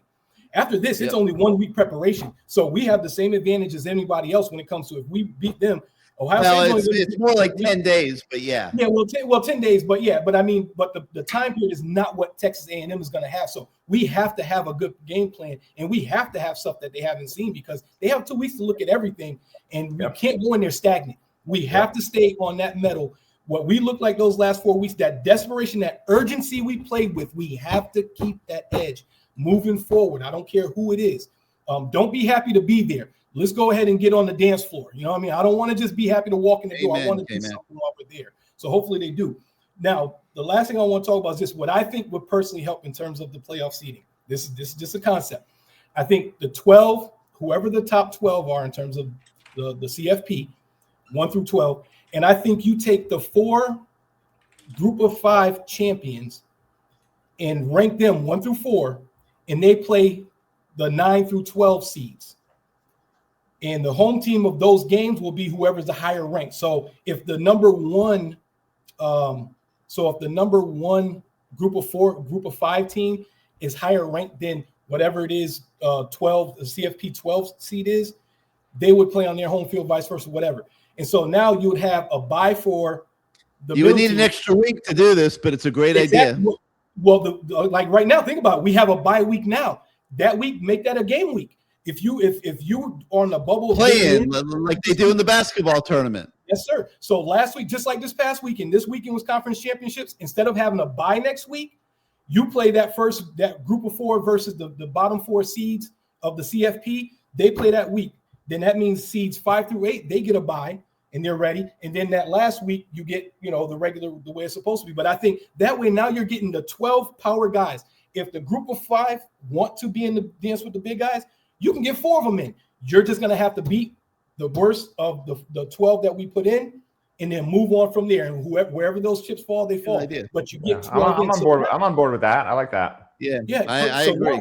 You get Texas in, you get Vanderbilt, and you get these guys in. Right. And now you play the Tulanes and all those guys. You fight it out and then work your way. So it is an extra game. But if you want to be in the playoffs, if you're a bottom 4 seed, we're playing an extra game. But it's way better than just giving them spots. I mean, James Madison, I think, is going to play Oregon. They're going to get killed. You're going to get destroyed. Stupid. We know that. Yeah. We all know that. And I think it's a stupid waste of time. Yeah. Yeah. In the all last right, K-Mac. Oh, okay. Well, conference championships, I don't think you have to hurt them, but I do think that there should be a penalty because if you tell guys that they're locked in, then what that does is they allows them to sit guys and rest guys unnecessarily if they know they can't move. So it still has to be a penalty with it, but it should be a bonus as well. Thank you guys. Appreciate it. Congratulations. Go Canes. Yes, sir. All right, K-Mac. Thanks for coming on the show, man. Let's go real quick. Magda, T-Dog wanted you to do shots with him. So before I send you to sleep, I'm going to bring. How can I already brushed my teeth? I can't do shots. What are you, crazy? You know what time it is? You always got excuses, bro. I tell you, you worse than this damn committee, man. So first, that's the biggest insult. You take that back right now. I can't think of anything worse than that. But anyway, yeah, congratulations to the Canes fan base, man, especially you boys for keeping us plugged in as you normally do, keeping us informed, giving us a home when we need to escape from the reality of the real world. So thank y'all for that. I took a nap, so I didn't get the email until later. Man, I had a busy weekend. But anyway, just a few things. So going back to this whole Bama thing about why they shouldn't be penalized, and y'all kept saying something about like the stretch that they had, like that 4 or 5 game stretch of tough teams. Who did they play? Like Vanderbilt, I give Vandy. I think Vandy was okay, but Tennessee, they don't have a defense. Missouri, whatever. Like I think that win at Georgia was huge for them. Right, the winning at Georgia Georgia win, the Georgia win was everything. But again, when you combine that with the Georgia performance last night, with the Florida State performance the other night, with the struggle against Auburn, who are they really? They really at Georgia versus Vandy, at Missouri versus Tennessee, at South Carolina versus LSU versus Oklahoma. That's not easy. They played out of their ass against Georgia. I give them that. No, but it's better than what Notre Dame had. It's better than what Notre Dame had, and that's what they were comparing. Texas A&M had. But then again, the committee told us it's all about the eye test, right? So what have they looked like lately, right? Right. Not good. Lately, they struggled against Auburn. Lately, they struggled. The 3 of us combined had more rushing yards than Bama last night. You know what, though? They're favored in their opening game against Oklahoma, right? So, I mean, that says something. Shit don't mean nothing. What is that? They're going to be favored. They're going to get their ass kicked, man. I'm telling you, that team is going this way, bro. This way. Listen, they looked terrible against Georgia. I couldn't believe they didn't move. I was sure they were going to move down. I'm sorry. There's no way I could watch that game last night and be like, yeah, you're going into the playoffs. I thought they were out. I thought Alabama was out after the game. And that's what I posted. Bro, like, there was a point, I think it had been like the third quarter, and they hadn't even made it to the positive 40 They yet. couldn't move the ball. They couldn't run the ball all year. They had one game, they ran the ball okay. They can't run the ball. And that's my whole point. It's like, no, they're not. The playoffs is about running and defense, and they don't have a running game. So it's like, come on, bro. Like, no, I get it. That was Nick Saban pulling strings behind the scenes. I would have totally wanted this. I can't stand Notre Dame, but I would prefer them being in the playoffs just because I want a quality product. The problem with Notre Dame is who have they beaten? At least Alabama's beaten 3 ranked teams. I agree with that. Yeah. I agree with that. But you can look at the talent on their team. You can look at that receiver that they have. You can look at that running back, and you can tell, they will be a tough out. You're not going to just, destroy Notre Dame. Yeah. But anyway, I'll move on from that. My other thing I wanted to mention was, so remember I kept saying for years and years about 5-star coaching, 5-star coaching, 5-star coaching, right? What do y'all think about that guy in Indiana, man, and how he brought those guys with him? He don't have a whole bunch of 5 stars and 4 stars, but look at what he did to OSU. He made them look pedestrian, bro. You know what it is, though? If you get a quarterback on any team right now who's top 5 in the country, you're going to be in good shape if you have a decent defense. But Matt, it can't just be the QB. You have to have something for that QB, a system, a guy that can unleash that quarterback. It can't just be a quarterback. But remember, at most of these levels, if you're a top half program, you're going to have good coordinators. I mean, you just are. And now if you have a decent defense, a good enough coordinator, and a great quarterback, like a top NFL level quarterback, you're going to probably be pretty good and look pretty good. And I was surprised. I was honestly surprised at the line. I think it was 4.5. Ohio State was favored. And I told my friends, like, who do I bet on? And I don't like giving advice. But I said, whenever I see a line that doesn't make sense to me, and where I'm like, why is Ohio State not favored by, like, even on the road, essentially, like by at least 7 points, right? Like, they're clearly the best team in the country. I'm like, there's always a reason for it. I said, so I would just take Indiana because it makes no sense for them to only be favored by that much. I found it a very small, weird line. And you know what? Indiana was right. Like, that, it was right. The line was right. I like your algorithm. That was smart, Matt.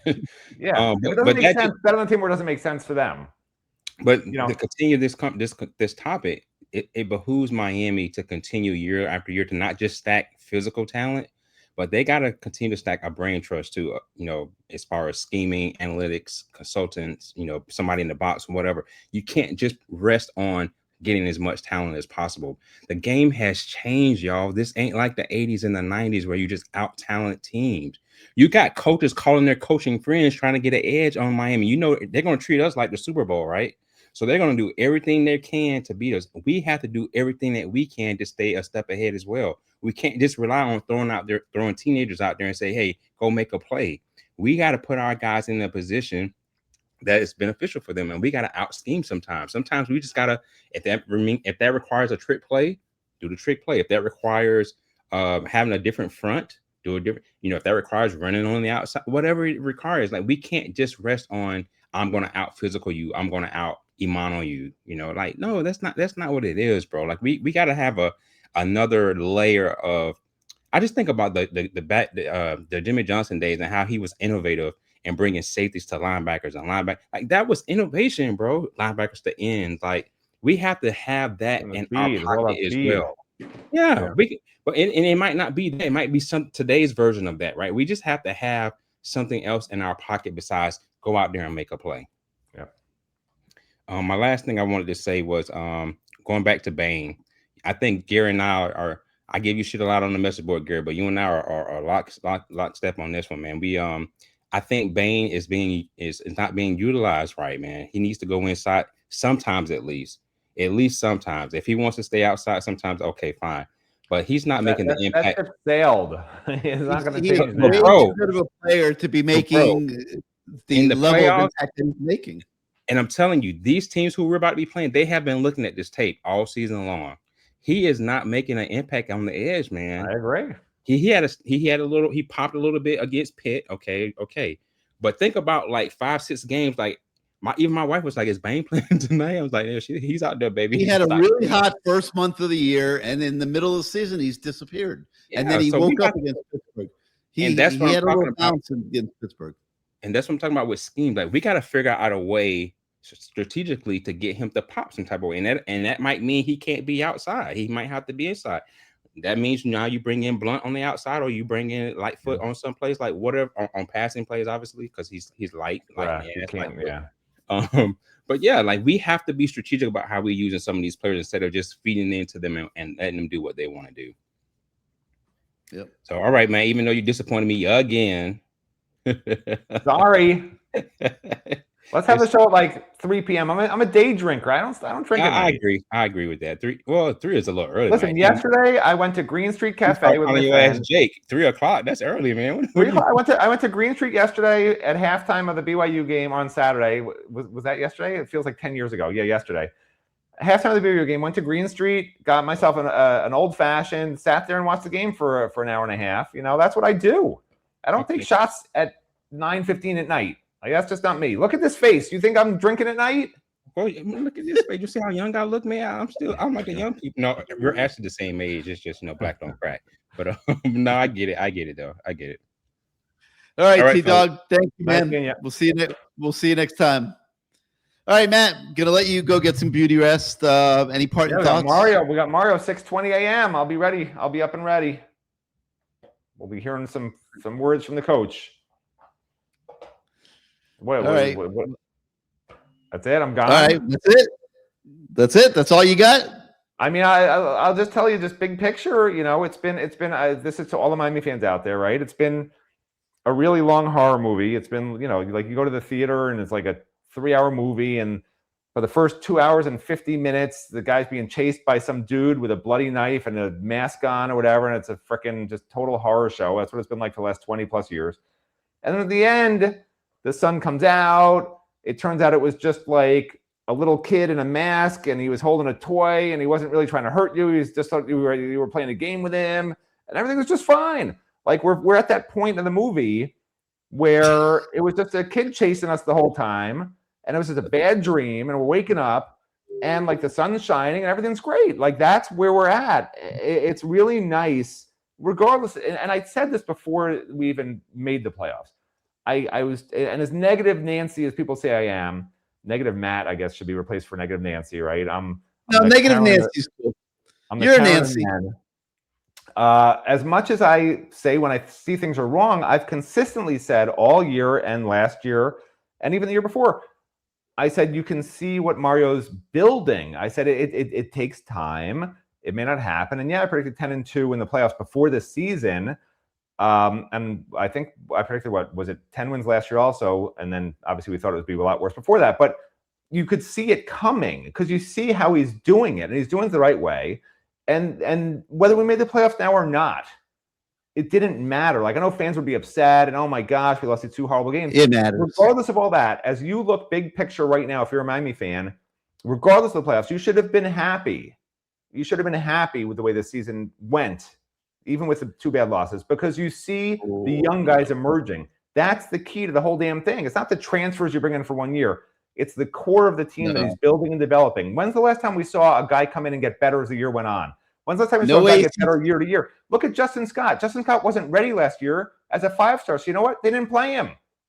And now when they needed him, the last 4 games when David Blay was hurt, he was prepared. He was ready. They built him up. He wasn't strong enough last year to play. You could see the work he put in. He's a freaking playmaker.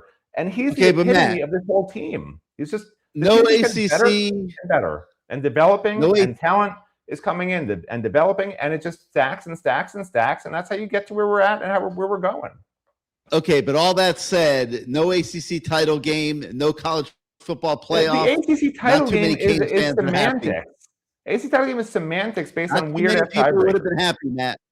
No, people should have been happy. That's all I'm saying. No, they wouldn't have been. Not with the season's result, with the big picture, how you see it building. Do you understand? I'm not saying be happy you don't make the ACC playoffs. Nobody's happy not making the ACC title game and not making the playoffs. You should have been happy seeing what's being built. That's what I was saying. Yeah, people are happy now, though. All right, thank you so much. Have a good sleep.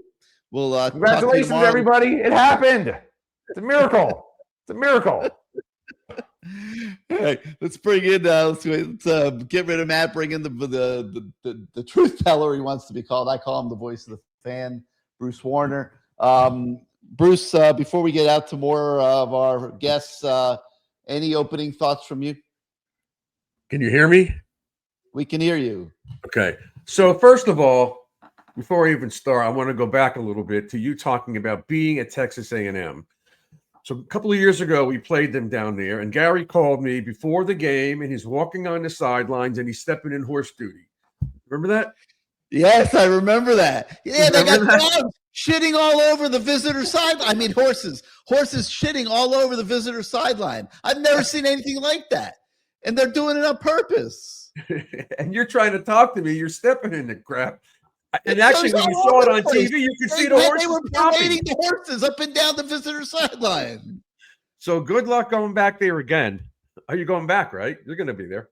Well, I'll be there. Yeah, no doubt. I'm going to be Unbelievable. down there. I'm going to listen. I You're have a soft boots, man. I have a soft spot for horses. I'm not going to like do anything crazy, but somebody needs to be patrolling the Miami bench and make sure those damn horses aren't walking on the Miami bench. I mean, it smelled like there was like no tomorrow there, Bruce. It was unbelievable. Disgusting. And anyway, so I'll repeat what everybody else said. Congratulations to Mario, the staff, the players, anybody involved with it. You guys, of course. It's a hell of an accomplishment to get in there. Although, here's my although I wish we would have beaten SMU and we would not have had to go through all this crap the last month, because it's been terrifying. You see Heather Dinnish, they're not going to be in. They're not going to be in. We're in. Right The up only to the final thing I say second, about yes. Bama's 3 losses, I think they should have put Bama 10 and us 9. They still have 3 losses. We only have 2. We played 2 teams that beat us that have positive records. They're not 2 and 10. So I think that wouldn't have been as bad if Alabama was 10 and we were 9, and Notre Dame couldn't say a damn thing.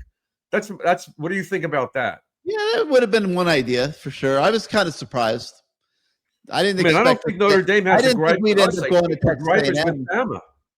I had bought a plane ticket to go to Norman, Oklahoma. I had not expected us to go to Texas A&M. I had to pull a quick switch today, but it's about the same. Yeah. That place isn't any better with the horses. The bathrooms have, I don't know if they've upgraded them since the last time I was there, but that place is a dump. Who the hell wants to go to Oklahoma? Texas A&M is not a dump by any stretch of the imagination. But those damn horses, the way they parade them on the visitor sideline before the game is crazy. Yeah, it's not like it's 2 hours before and they clean it up. No, they pretend to clean it up. Okay. Well, let's see what else I have. The Power 5 teams, they don't belong in there. It just mucks everything up, and it's just wrong. If they would have gotten rid of that, we would have been in the top 12, which is what you really want to be, not 10, to deal with this other nonsense. But I think they have to make some tweaks and some changes. I agree with that. But I think Notre Dame, if they have a beef with anybody, it's Alabama, not us. We beat them. They're a 3-loss team. Notre Dame's got 2 losses, and they didn't even move them down. Why didn't they move them down? Just a token to make it look legitimate. Make them 10. They're still in.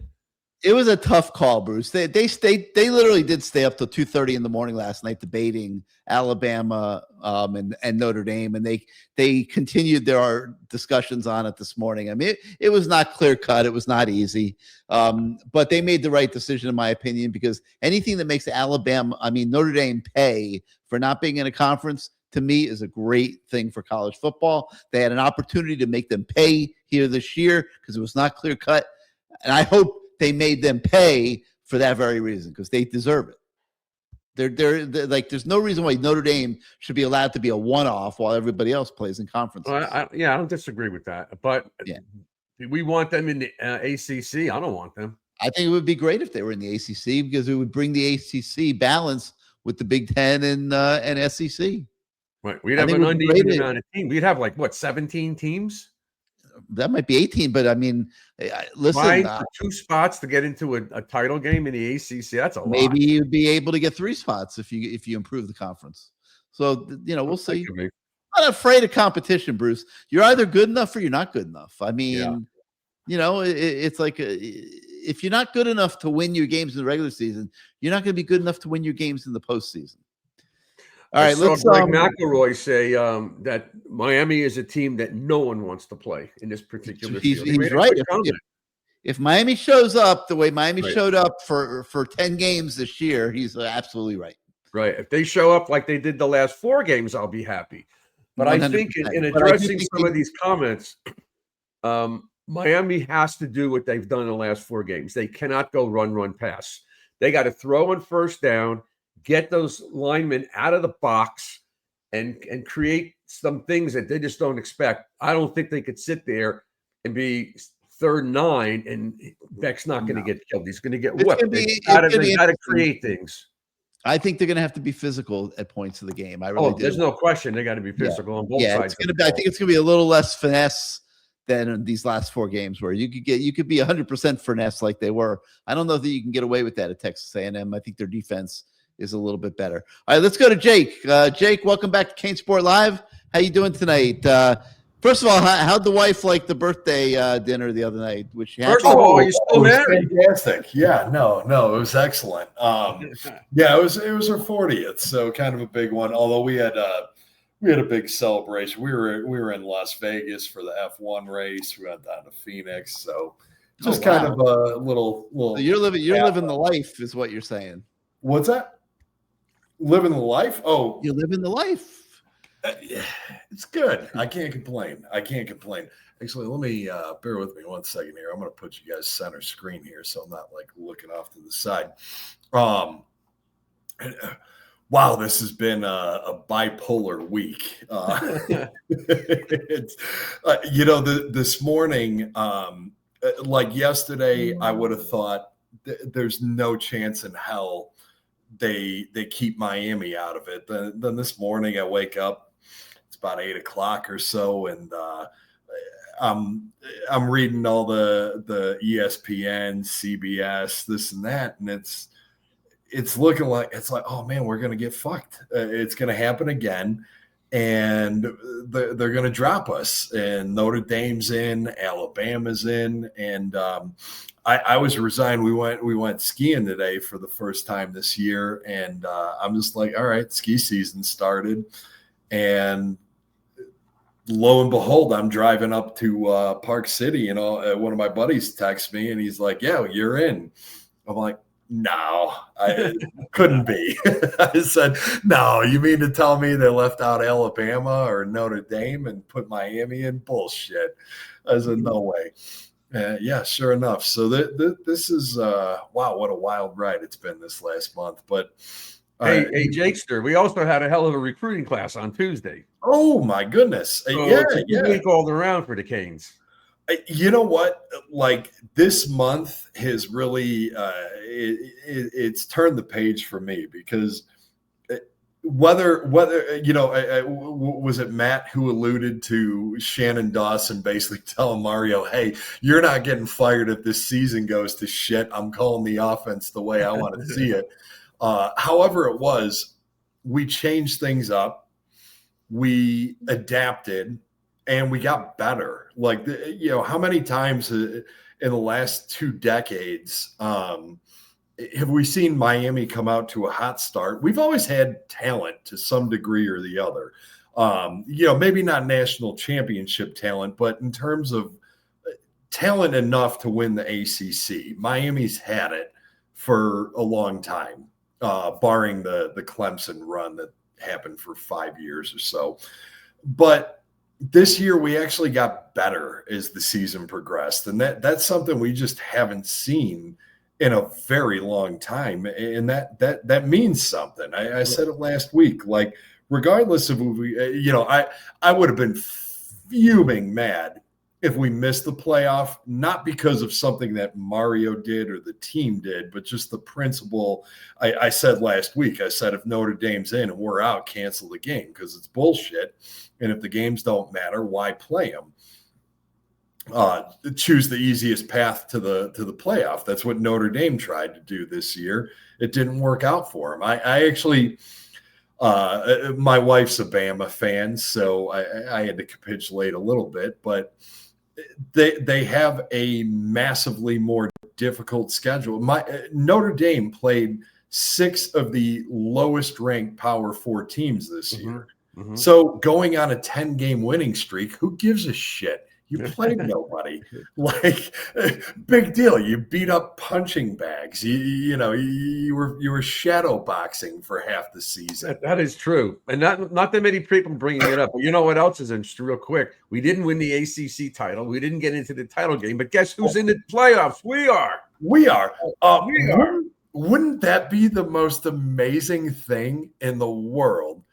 if we won the national championship before we won the ACC. Before we won the conference. Funny. Wouldn't that be something? And you know what? Hey, it could happen. If It we're could there. happen. Who scares you after that game last night? Who scares you out there? I'm not saying there's Everybody. You know, what's that? Everybody. You know who scares me? Mario and the team. They got to show up. This is a very good tournament. He always says, I don't care about Bingo. them. I only care about us. I care about Yeah. us. A-gap Mario scares the shit out of me, but laying loose Pittsburgh Mario, oh man, I'll tell you what, if that guy shows up to the stadium, there is not a team in the He had fun at that game, right, Gary? He was Didn't having he? a good time. Oh, he was loving it. And so, you know what? Let it rip. You're on borrowed time. Like nobody thought a week ago we were getting the in here. So you know what? Quit the A-gap shit. I get it. You wanna do your thing. Play to win. And even more so than that, look, credit to ESPN and a lot of the pundits out there. We always talk about, Miami, it's us against the world, but a lot of people called out bullshit in the last week or two. And I think that's a big reason why we're in, because Gary, you had trust in humanity. I don't want to, especially with college football. And I just felt at the end of the day, when they got to this final ranking, that they had to acknowledge head to head. You would hope so, but it sure didn't look like that. And I especially was with never that, worried about it, because if they didn't do it, they would have been blowing up their entire process. you are a far more generous human being than I am. Listen, I ended up being right, thank God. Yeah, you did. I even posted on the message boards a few weeks ago that I'm not gonna waver on that until they give me reason to. I mean, I really felt like when they got to the end of the road here that they would do it the right way, and they did. They did. Hey, Jakester, so just a quick comment about how we have to be ready for A&M. A bunch of former players I've spoken to this past week all tell me the same thing. Let the dogs out. Yeah. Play like dogs. That's what we need, and we need to play with a chip and an attitude and effort. Just kick somebody's ass. They'll have a chip. Make this like the Cotton Bowl and when we beat the crap out of Texas. You don't need 100 yards and penalties, but if we win by 43 points, I'll take it. But they'll have a chip on their shoulder. Hey, how about a 90 Cotton Bowl remake there? Let's just beat them 50-3 with 200 yards of penalties. I love that. But a few things with I know Bain has not been what everyone hoped, especially in the middle of the season. But the guy came on late, and you know what? Dude's been disrupting, and I'll tell you what. One of the things I'm really looking forward to, I put the request form in. I'm hoping to go to this game, even though it's goddamn what a pain in the ass it is to get out there and actually get to that game. I'm not looking forward to that, but we'll see. I'll ride it all the way back to Miami. Hopefully, we'll get a home game in this playoff here, but. That dude disrupted things this season. And you know what? In the playoff, I don't know. A lot of teams just basically capitulated. Hey, we're just getting rid of the ball. 1 second, 2 seconds tops. Ball's out. I don't think you can do that in the playoff. I don't know that you can sell out. And I think he's gonna have a big impact. And I'm excited this is not the last we're seeing the Bain-Mesidor combo. It's been a lot of fun to watch this year. They're the best in college football. I'm glad it didn't go out with a fizzle. It was a nice showing at Pittsburgh, but that we get to see it in something meaningful. And you know what else, though, Jake? You're right about that. But you know what else is going on with those two guys getting a lot of the attention? You've seen Moten play well. He gets up the field. Or Blake got hurt. Scott now going up the field. Guys are stepping up. One comes in the game, he's in the backfield. Yeah. And that's been a big difference. They're getting that push from the inside And even if they're not making the tackles, Bain and Messenger are causing all kinds of problems. They're just causing pressure, and it's flustering the game plan. And I think with this Marcel Reed, Texas A&M, you know what? They can go tug on some nuts. I'm sorry. They played a powder puff schedule like Notre Dame. They can do all their dancing and this and that. Fuck them. If you get at Marcel Reed, that kid gets flustered in a hurry. And he's the straw that stirs the drink, like Reggie called himself when he was playing for the Yankees. But yeah, you got to get to him.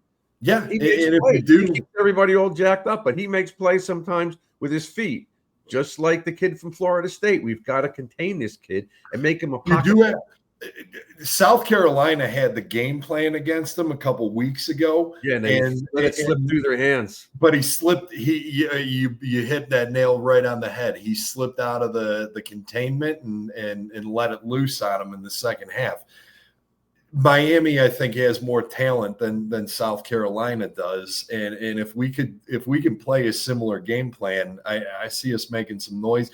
At the end of the day, I think this game, the teams do match up very well. I think this is going to be a very entertaining game. I hope I get a chance to be there. We'll see what happens on Wednesday, but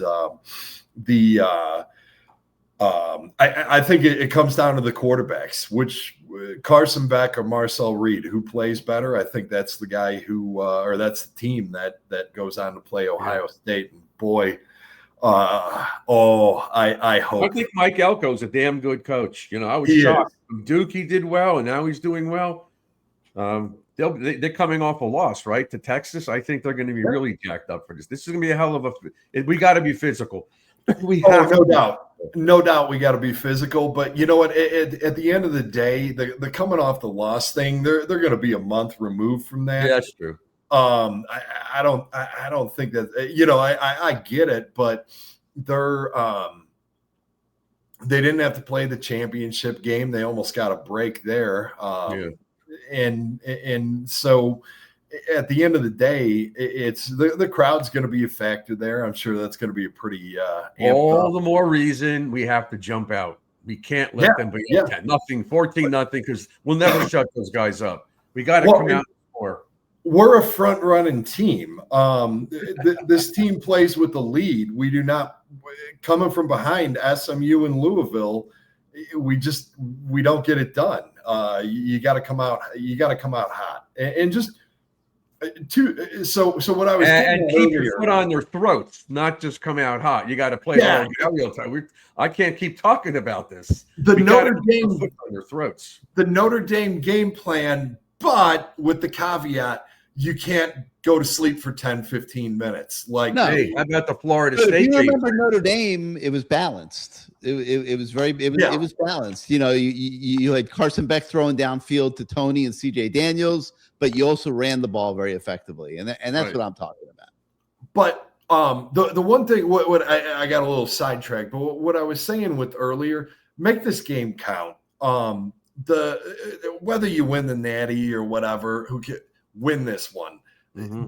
The national media really did, I think, come to bat for us, because I think if that committee was left to its own devices, Notre Dame would be in. But the noise got so damn loud, they didn't have a choice.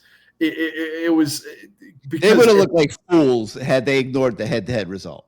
Yeah, well, I don't think they would have cared, because they could have made this move. We should be playing Oklahoma. The reality, we should be the 8 or 9 seed right now. They undervalued us way too much from the beginning, and they didn't have this conversation weeks ago when it should have been had. I don't think they wanted to. The noise just got too fucking loud, and they couldn't ignore it if they wanted. It's possible. It's very possible. There was a lot of noise, and it was constant. Make it count. Don't come out. Don't shit the bed. Don't, be there and make it seem like you belong there. You deserve to be there. And at our best, we've seen them play their best. They can beat any of these teams when we are playing our best. So show up like it. That's it. Right. That's exactly what Nick Saban said. He said we might have been the best team in the country halfway through the season, but then we laid an egg, but we turned it around. So since we turned it around, why can't we beat it? We should be able to beat any of these teams. Why not? I'm not saying we are, but we certainly should be. But we got all the can't. talent. So do it. It's like, you know what? We've been waiting 20 years for this. Mario, I've said plenty of negative things about the guy, but you know what? This is why you're working 20 hours a day. Yep. Show up, let your coordinators do the thing. You know they got the talent. Dawson's shown things, Heatherman's shown things. Let it rip. Let them have at it. Let your players have at it. If you let this team loose, I think we can do some damage in this playoff. I hope so. See what happens. He said something about Keontae Scott might be able to play.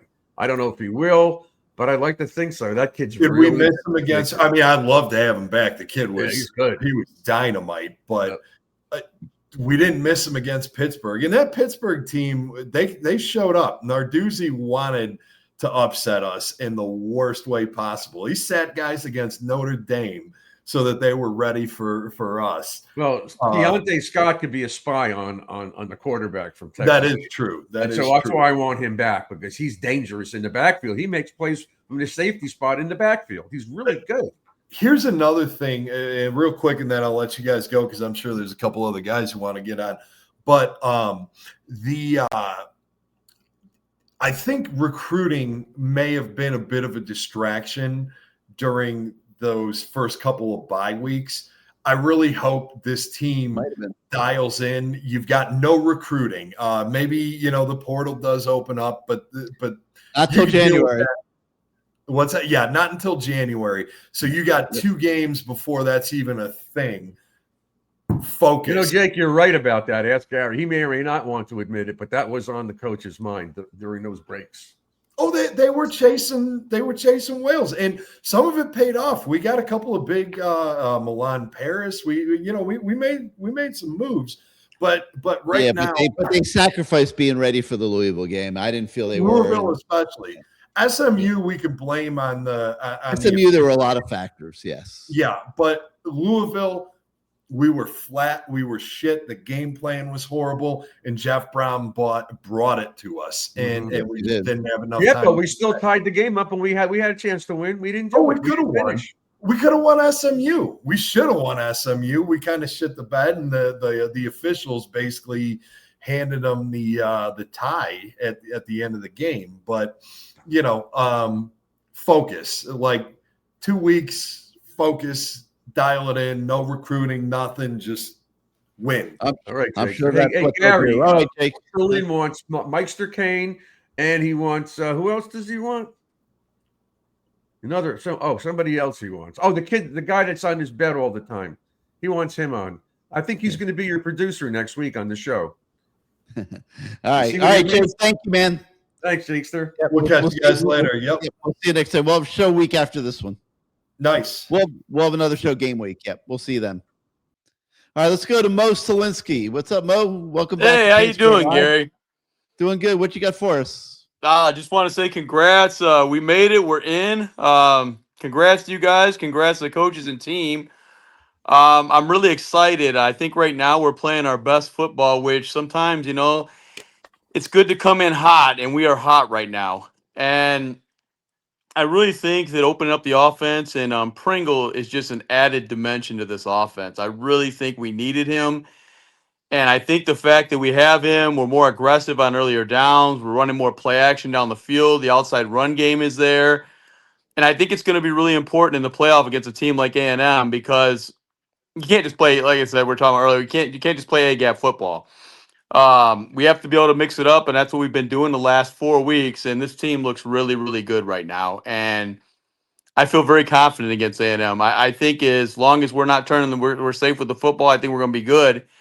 And I think the biggest thing right now is we're mixing it up so well that it's keeping opposing DCs in a blender. I mean, you look at that SMU and Louisville game, they were dialed in on everything we did. First down, they were pinching their line, filling the gaps with linebackers. All the teams are doing it. And I don't care how good your O-line is. There's only so many guys they can block. It's just a fact. But you look at the last 4 weeks, they're mixing it up. They're pulling linemen, getting run plays to the outside. I love that split close formation they're running with You got a back on each side of back out of shotgun. Sometimes they mix it up. They got Mally Fletcher. You can run Mally Pringle. It's just a problem. I think we're looking really good right now. I'm feeling very confident coming in because I know a caller earlier mentioned that all these teams have chinks in their armor. I mean, Indiana, I think, is the best coach, but every one of these teams have chinks in their armor. Mhm. The thing is, we got a hot Carson Beck right now, and I think if we can continue to play the way we've been playing, we'll keep him out of bad spots. I think that's really what hurt Beck in those games. We had him in third and forever, and it just put him in so many bad spots. Then we'd have penalties. Now it's 3rd and 12, and Beck he shit the bed, to be honest. And now that we're staying ahead of the chains, I think you're seeing the real Carson Beck, and he could be a real problem for everybody. I feel really confident coming into these playoffs. Like, I don't know what our odds are to win it all. I don't even bet sports. I've never been a sports gambler. I play I don't cards. I think play it matters. poker. Like, I don't think it matters. You know what? And you know what they started? They started to use Malachi not only as a weapon, but as a decoy. And Yes. that's worked too, because if you watch the games and you see him get the ball, look at the defense, not him. There's like 6 or 7 guys chasing after him.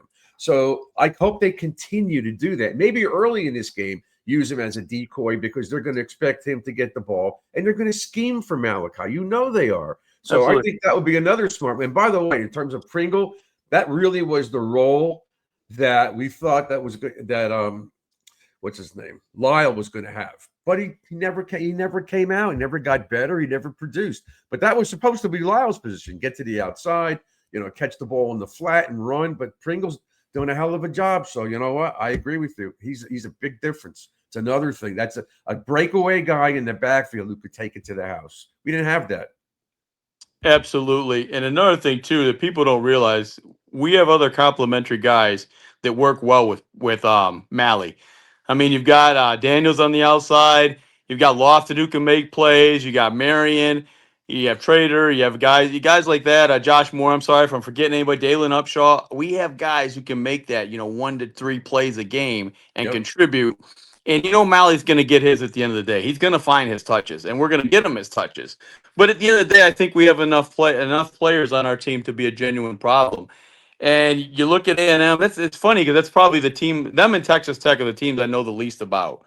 But Ohio State, I live in Ohio, so I'm very familiar with Ohio State. And man, I don't want to overlook anyone, but boy, I'll tell you what. After watching Ohio State, I'm licking my chops, hoping we get to that matchup.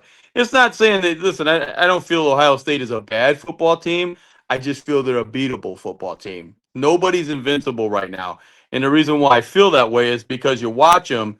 They don't have the same run game they had last year with Henderson and Judkins. It's not even close. And their 2 D ends, Jackson and Curry, are nowhere near Sawyer and JT. And I think you saw that in their offensive line. We don't know how good they are because they really weren't tested until yesterday. And you seen what happened. They gave up 5 sacks, 9 tackles for loss. I'll tell you right now, our D line could eat against a team like that. Mm-hmm. And I'm not saying, or guaranteeing we're going to win all. But I'll tell you what, I'm going to drop 100 on it. I'm going to drop 100 on it. We'll see what happens. I don't even bet football. Let's get past Texas A&M before we start talking about the Buckeyes or the Suck Eyes or whatever. 100%. A&M is a pro. I don't know anything about the team. I mean, I do, but I don't know them like I do Ohio State. Not at all. Or a team like Bama or a team like Georgia. I watch those teams a little more regular. A&M's a team I've probably only seen play maybe twice this year. Their quarterback seems he's very athletic, but he seems like if you get pressure on him, he can make that mistake. And hopefully we're able to get that type of pressure on, because I think this game's going to come down to turnovers. And see, that was a stat the guy threw out there, that they don't take away, generate many turnovers, which hopefully that stays true in 2 weeks. And we don't need to turn the football over. I'm just curious what your guys' thoughts are, and what do you think our chances are in this playoff? I mean, I think the chances are good. I think the onus is on the coaches and their game planning. I don't think that they're going to be able to do the exact same things they did the last month. I mean, the part of what the effectiveness of the last month was that it was so different from the first 8 games, and you're not going to abandon everything you've done here, but I'm not sure that you're going to surprise Texas A&M with Malachi Tony gadget plays. Right. I think that they're going to have to get back somewhat without abandoning the wide openness, the creativity. They're going to have to get back to physical football that they're built for in this game. And, to me, it's a big boy game. You're playing a quality SEC team in their place. And you're going to have to be able to control the line of scrimmage on both sides of the ball if you're going to win, in my opinion. Well, they were 41st against the run. So you know what, Mike, Maurice, the thing is that maybe we should go to like 2 tight ends and try to shove it down their throat. I don't know, but do something a little different than what we've been doing, because they're going to be ready for this. I know Elko's a good coach. They're going to be ready for all this stuff. Maybe we should go back to that power football early in the game, because they're 41st. They're not that great against the run. I don't care how good your line is. Ready. Have some misdirection. We haven't run draw plays all year. We haven't run screen plays all year. Right. There's a lot never of run screen plays. No, I just think we need to make them defend the whole football field is what I'm saying. Use the run to the outside, play action on the early downs. I agree with the screen or some draws and misdirection. But of course, absolutely, we're going to come back to our bread and butter and pound it right up the gut. But I like to see us pound it up the gut when we have their asses in a blender. They don't know what's coming. They're sitting there running. Are they running play action here? Is Pringle going to the outside? Are they going to hit Malley out of the backfield on a little angle? What the hell what is Miami doing right now? And then you come back and you pound the damn center, and you really take their heart away. But you have to have their defensive coordinator just sitting there in a blender. He has to wonder what the hell are they going to do next, because I just think it can't be basic. I think we have the talent for that. That's for sure. I think the staff's come around. I really do. I think they finally learned that from our mistakes. And listen, that's why you make mistakes, to learn from them. We're all going to make them. You make them to learn, and I think the staff has. I think we're on the right track. I expect us to be very game in these next few games. I expect us to be competitive. So I think they know what they're doing. I really do. I think they got a grasp on the offense. I agree, Gary. Don't get me wrong. We're eventually going to have to come back and pound it down their throats. But I want to do it at our terms when they're not suspecting it, and we just come and all of a sudden variety, keep them off balance with you're able to do a lot of different things. You've proven it over the course of the year. Yes. Hit them with a lot of variety. But it's the bottom line is you got to take what they're giving you. If they're stacking the box with 6, you got to get the ball out. Well, which is what we've done finally. It's our biggest strength. That's the thing that makes Miami so damn dangerous, is we've got that balance. We have the running backs that can get it done. We have wide receivers that can make plays down the field. We got a quarterback. We got a defense behind us. That's what makes Miami dangerous right now. We just got to use our weapons. We can play either game. If we want to throw the ball, we can throw the ball. We want to run the ball, we can run the ball. Most teams in college football don't have that luxury. We have it. We just got to use it. And we got to play clean football. That's the biggest thing. Clean football. Limit the penalties and limit the turnovers. Sky's the limit. Hey, who's the referees, Gary? Do you know? I hope it's not the ACC. No, God. It won't be the ACC. It'll be a neutral referee. I think it's neutral, right? Yeah, it will be neutral. Maybe Big Ten or something like that. Big Ten, SEC, yeah. Yeah. Okay. All right, Mo. All right. Thanks for having me on, guys. You guys take care. Thanks for coming back on the show, man. We'll be back a week from Tuesday. Absolutely. You guys take care. All right. Let's go to Adam. They've been calling for you all night, Adam. The guy that comes on the show from his bed, he has appeared. How you doing this evening? Good. How are you guys doing? Doing good, Adam. Aren't you happy? Yeah. Oh, I'm ecstatic. I was shocked. I was actually out to brunch with my wife and daughter when I got the alert. Yeah, it's bizarre because I woke up this morning and I saw this Heather Dinich thing saying that Alabama and Miami's out. And I thought, okay, well, she has her finger on the pulse of what's going on. We're screwed. And then the next thing I know, I didn't even stay up to watch it. It was like 12 o'clock and I think I took a nap or something and I didn't see it. I woke up and there it is. We're in. We're in. I mean, had we not been in, the committee would have had a lot of explaining to do. If it was us in Notre Dame, then their whole idea of head-to-head, it wouldn't have meant anything. Yeah, the whole thing to me was just a farce. Yeah, it is a farce. And they got to do something about these guys because I don't know. Not only that, the ACC has to do something. Their whole convoluted system of winning percentage, they should honestly, if it's multiple, just go by ranking like the AAC does. Right. Yeah, that would have helped. But you know what? So Duke got the title. But we're in the playoffs. I'd rather be in the playoffs than win the ACC title this year and go nowhere. Exactly. Did Manny say he's not going to a bowl? Did I read that someplace? No, Notre Dame's not Notre going to a Dame? bowl. I know that, but I thought Manny was screaming we should be in ahead of Miami, and maybe they're not going to go to a bowl game. No, he was saying that they shouldn't be in ahead of James Madison. Oh, is that what it was? Yeah. Yeah. Okay. Yeah. He had been saying that last night. A couple things. One, we're not going to force feed Tony this game because we were really force feeding him at the end of that Pittsburgh game. Because they were going for the record. He had 85 receptions was the record. And they will make sure they get him the record this game, I assure you. Yeah. He needs one more catch to tie it. Okay. I just don't want to force feed so that A&M can load up on him. They'll be loading up for sure. Yeah. No. Well, that's true. But a couple things. One, A&M, is it just me or A&M look like they peaked, and since really like early November, they look like they've been on that downswing. Because that's what their coach said. Even Elko said that, Adam. He said that. He did say that. What? The quarterback, I heard he had a sprained ankle for like a month. Well, no, but like against South Carolina, weren't they down like something like 28-3 at the half? Yeah, they were down 4 touchdowns and came back. Yeah, in the second half. I mean, if they're down like that to Miami, I hope we could hold that lead. Well, you mean like Syracuse last year? Yeah, exactly. For Florida State, you don't take anything. We held on, but we blew a 28-3 lead, same score. Yeah, we did the exact same thing against Syracuse. But our team's different. You hope. Our defense is different. We'd hope. You hope. Do you think the crowd, and I was reading this, do you think, obviously the crowd's going to be loud. It's going to be 100,000, but how will Miami like counteract that? By playing just like piping music by playing well and controlling the line of scrimmage is how you deal with that. I mean, and that's score why early and keep them out of the game if possible. Let them turn on their own team. That's why I think the Notre Dame game plan is going to have to override the Pittsburgh-Syracuse game plan. I don't know that that's going to be the formula to beating this team in that stadium. I think you're going to have to be able to get physical. They're built to beat. They're built for it. Yeah. Might as well be it. I mean, you can be physical without getting too predictable and conservative by running into the A and B gap every play. Okay. I know you guys probably haven't done a deep dive into A&M yet, but like for your preliminary, where do you think we can exploit them? Because every team's beatable, I think. And even Indiana, as good as they've looked, is beatable.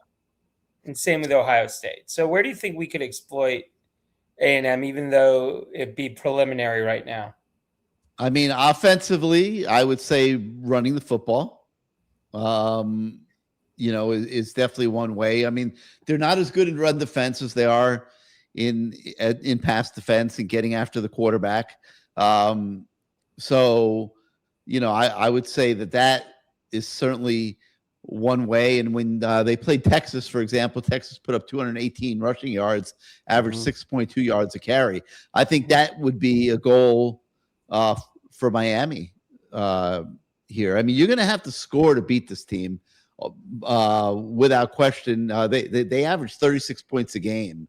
So you're not going to be able to just run the ball. But I think it's going to start with the running game, and if they can establish that and get into some play action passing, I think that's where they can best attack A&M's defense. Okay, and you what about third down? This team's very good on third down, Adam. Okay, and what about? I mean, I know offensively they have Concepcion and who is it, Craver, or the transfer from Mississippi State, but are they like world beaters offensively? I mean, their defense didn't even take the ball away that much. Okay.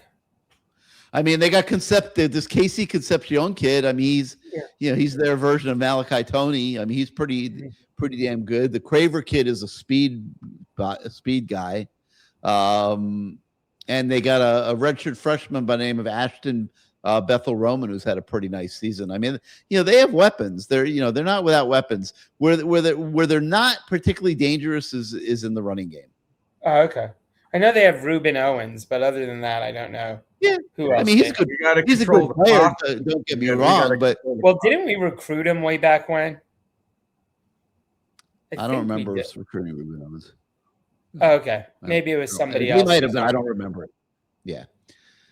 Okay. But no, this is a solid football team, and you're gonna have to go up there with a great game plan. You're gonna have to have a lot of eye candy and deception, which Shannon Dawson's been very good at this year. And I think you're gonna have to control the line of scrimmage and be able to run the football. Okay. And how are we health wise? I don't think Federico everybody's back at him except Keontae He should Scott. be back. Yeah, but Scott should be. I mean, Scott being back would help, even though Fitzgerald looked good against Pitt. And yeah, but Fitzgerald, he's not as he doesn't have the ability to read as well as Keontae does. He makes tremendous plays in the backfield coming from the safety spot. I like Fitzgerald, but he's not physical like Keontae. We need this kid back. Okay. And Fitzgerald's young. He's a freshman, so he's not gonna. He doesn't figure to be as good as Keontae Scott, but he's had a very good freshman year. He's a good freshman. Does this count against the 5-game whatever, or is this now bowl season? Because I believe it's bowl season. Okay. Not that it matters, because I think the freshmen that played have already exhausted their eligibility, but I'm just curious. And one final thing, and I was curious because you see this now popping all over college football, and I know UM had one. Does Miami have a GM? I know Florida just hired Caldwell from the Jaguars. They have a GM without the title. Did that used to be Alonzo? No, Alonzo never really gravitated to a GM type role. The guy that I would say is the closest thing to a true GM would be Dennis Smith. Okay, that's what I thought. Because I was wondering, because you're now hearing it more and more in college football. And I was thinking, because that's one less thing Mario. I know Mario's all involved, but to have one less thing on his that here. The last thing Mario wants is a GM who doesn't answer to the football coach and answers to the athletic director and the administration, and he's watching over the football coach's back. That does not work. I don't know who came up with that idea. That ain't flying, here.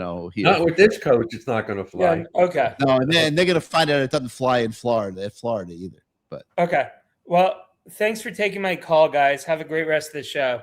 You too. All right, Adam. We'll be back a week from Tuesday. See you a week from Tuesday. Yes, Take sir. care, Bye bye. A whole year of questions from Adam, but we finally got into the playoffs. Let's go to Armando Izagari. How are you, man? Welcome back to CaneSport Live. What do you got for us? What's going on, Gary? What's up, man? Great news. I don't have much to say. I just want to give some commentary, see what you guys think. What a shame on Notre Dame to deny the bowl game. I mean, out of all the snuffs over the past since college football has basically existed, or at least that I can remember, it's just part of the game. Teams get snuffed, and the fact that Notre Dame is acting like a bunch of whiny little girls, it's a shame on college football. What are your thoughts on that? Because it's truly sad. I hope they let their players vote on it. I'll tell you that. I would imagine, Armando, the parents are upset. They want to go to a bowl game and watch their kids play. They want to travel. They want to, maybe come to South Florida or Florida and go to a bowl game with their kids. That's why I went to school at Notre Dame, not just to win the national title. I mean, be a part of this whole college festivities and the experience. Go to a bowl game. They get to a bowl game. They're saying we're not going. Wow. That was just kind of like the way that I kind of took it. I mean, going back to what you're saying, isn't that just part of college football? I mean, we've been debating, for years who's the best team, and we've created different formats, and the debate's always going to exist. Right. There's too many teams, there's too many schools, to try and, corral into some sort of, super conference. Someone's always going to get their feelings hurt. But the fact that they were such sore losers, to just do that, when there's been way more worse snubs than this, FSU, a couple years ago. I mean, that was really, really bad, but it was understandable, but it was bad. Last year they played for the national championship against Ohio State. This year they didn't make the playoffs. They're not going to a bowl game. What a bunch of spoiled brats. Yeah, I just like I said, I hope they let their players make that decision, and it was not made at the administrative level because that's wrong. Okay, so that's what I was wondering. It kind of seemed like it was maybe at the administrative level or the coach, but it probably was. They were probably angry at getting left out. About like I said earlier in the show, I think it's great. I think anything that shoves it up their butts for thinking that they're more they're looking down on everybody and that they could not be in a conference and anything that any year they get left out to me is a plus. Yep. I think one of the culprits is the ACC because we've allowed them to use us. Back in 2020, they play a role though. They play a role. Like they give you 5 football games a year where you're making money and you're on TV. You got you're high profile and they serve a purpose for the ACC. They do, but they should be in the league full time. And then they would serve an even greater purpose, and it would serve a purpose for them too, because it would put them in a position where they can win a conference, and they're not sitting there begging to get into a 12-team playoff, where they're not going to have the credentials every year. Are they in the basketball or no in the ACC? They are. I think they're in the ACC except for football and everything except for football. Everything but football. Yep. They want to keep all that money themselves. It's a great thing. Maybe they'll change it now. The money because they would bring value to the ACC, and you can work out the money to where they make the same thing most likely. It's stupid. Yeah. Did you Gary? You're funny on X, man. Your tweets are like just driving me nuts. Did you see some of the stuff that Jason Whitlock was saying? Just race baiting, religion baiting. It was like no. That guy hasn't been. I try not to pay attention to that guy. Okay, he hasn't been stable, and I've been following him for years, and he's. What did he say? Because I watch Jason sometimes. He said that Notre Dame got left out because they're a Catholic school. Then he said that if the coach of Notre Dame was wearing a big, thick chain and just making a fool of himself. I don't want to say it because it's kind of offensive what he said, but yeah, it was just a lot of innuendos, race baiting innuendos, and it's so uncalled for. Especially, it kind of made him look like just a moron. I've never respected him, but he is what he is, and people like to listen to him. I understand, sometimes he has some good views, but sometimes he's just a little off. Yeah, I thought he was okay with Caitlin Clark. He was on her side, I thought that was good. I don't remember that. Last thing, I know I wish Matt was here. I wanted to talk to him. I know he's been talking about this SEC bias. Well, I feel like he's kind of part of it, but if he does listen to this, I want him to look up, since he likes to use these big words and act like nobody knows what he's saying. I want him to look up cascade bias. Matt, if you're listening to this later on, or Gary, you want to pass this on? He's probably sleeping, but what do you say? Cascade bias? Yes, cascade bias. Very simple. He knows what it means. If you hear the same thing over and over again, eventually you're going to start to believe it. That's what the SEC is. A circular reasoning. Like, oh, why is the SEC good? It's because they played all the good teams. Well, who did they play? Well, they play, and then basically list a name of the schools in the conference. Going to my last point, I'm gonna let you go after this. But did you see what happened between week 2 and week 3 in the AP poll? Tennessee moved up 5 spots from 21 to, I believe, 15. And the teams that they jumped, they're Bama, I believe Bama, Ole Miss, A&M, SMU, Iowa State, Michigan, and UF. And every single one of those teams won aside from UF. And Tennessee jumped 5 places in the poll. And why did they jump 5 places in the poll? Well, guess what? Because that very week, who are they playing against? Georgia. And now they get to say that Georgia is playing a top 15 team. And that's just the way that a lot of this SEC bias works. I believe in that. That's probably true. They do that all the time. And over the past 20 years with their 8 games that they play, you start adding up all those games that they play that they're not playing. Yeah, it's gonna look a lot worse on their record than what they really are. I don't want to hear all those people bitching because they all decided to go into the same conference. Okay. They didn't all have to go to the SEC. They went there to chase the money. And I don't want them complaining that they're not getting more than, I mean, they're getting 5 teams in the playoff. Yeah, that's crazy. That's almost half the field. And if somebody, I know somebody brought up the idea of like 14-team playoff. If they put 14, if they make it a 14-team playoff, they'll just find, 6 or 7 SEC teams to put it. It's at the end of the day, it's all about money. We watch the game and they're making money off of it. And I get it. It's a TV show and they want to make money. And so we as fans, we kind of have to look at it from that perspective.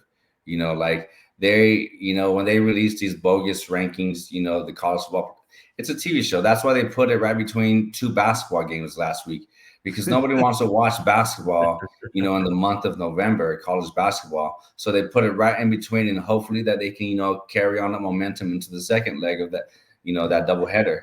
And so, yeah, that's it. I just, want to give, my little 2 cents, because I get nauseated. Please, if there's one thing that Matt is right about, it's when he says that you need to get him off the Good Morning Show. And I've never agreed with him until now, but now that he's going to keep talking about the SEC, maybe it is time to find a new partner with you. I'd create it. If I took Matt off our morning show, I'd create a riot. We're not Yeah, no, I'm just kidding. All right, Armando. Thank you, Bruce. man. Appreciate Thanks for being part of the show. We'll see you next time. All right, guys. Some programming notes. CaneSport Live. There will not be a show this Tuesday. This takes the place of that, but there will be a show a week from Tuesday on game week. And there'll be a Lamar Thomas show that week as well, regular programming leading up to the Texas A&M game. So put that on your calendars. Bruce, before we go, any parting thoughts for tonight? Only that I'm happy. Congratulations to the entire organization. You guys as well. CaneSport works this 365, and it's been a long 24 years.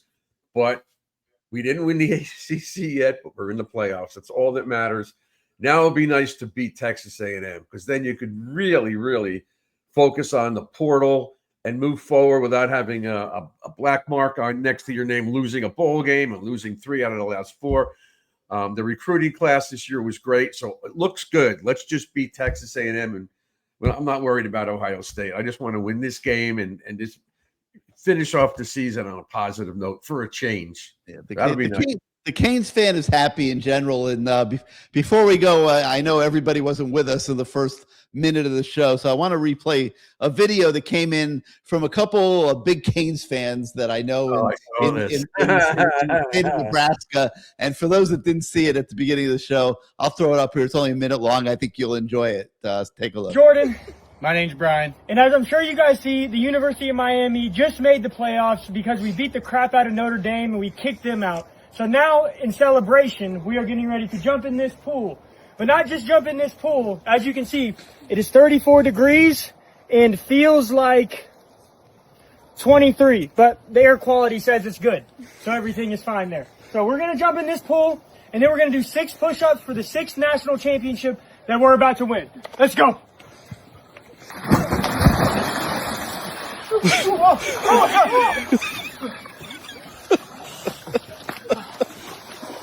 Let's go! Oh my God!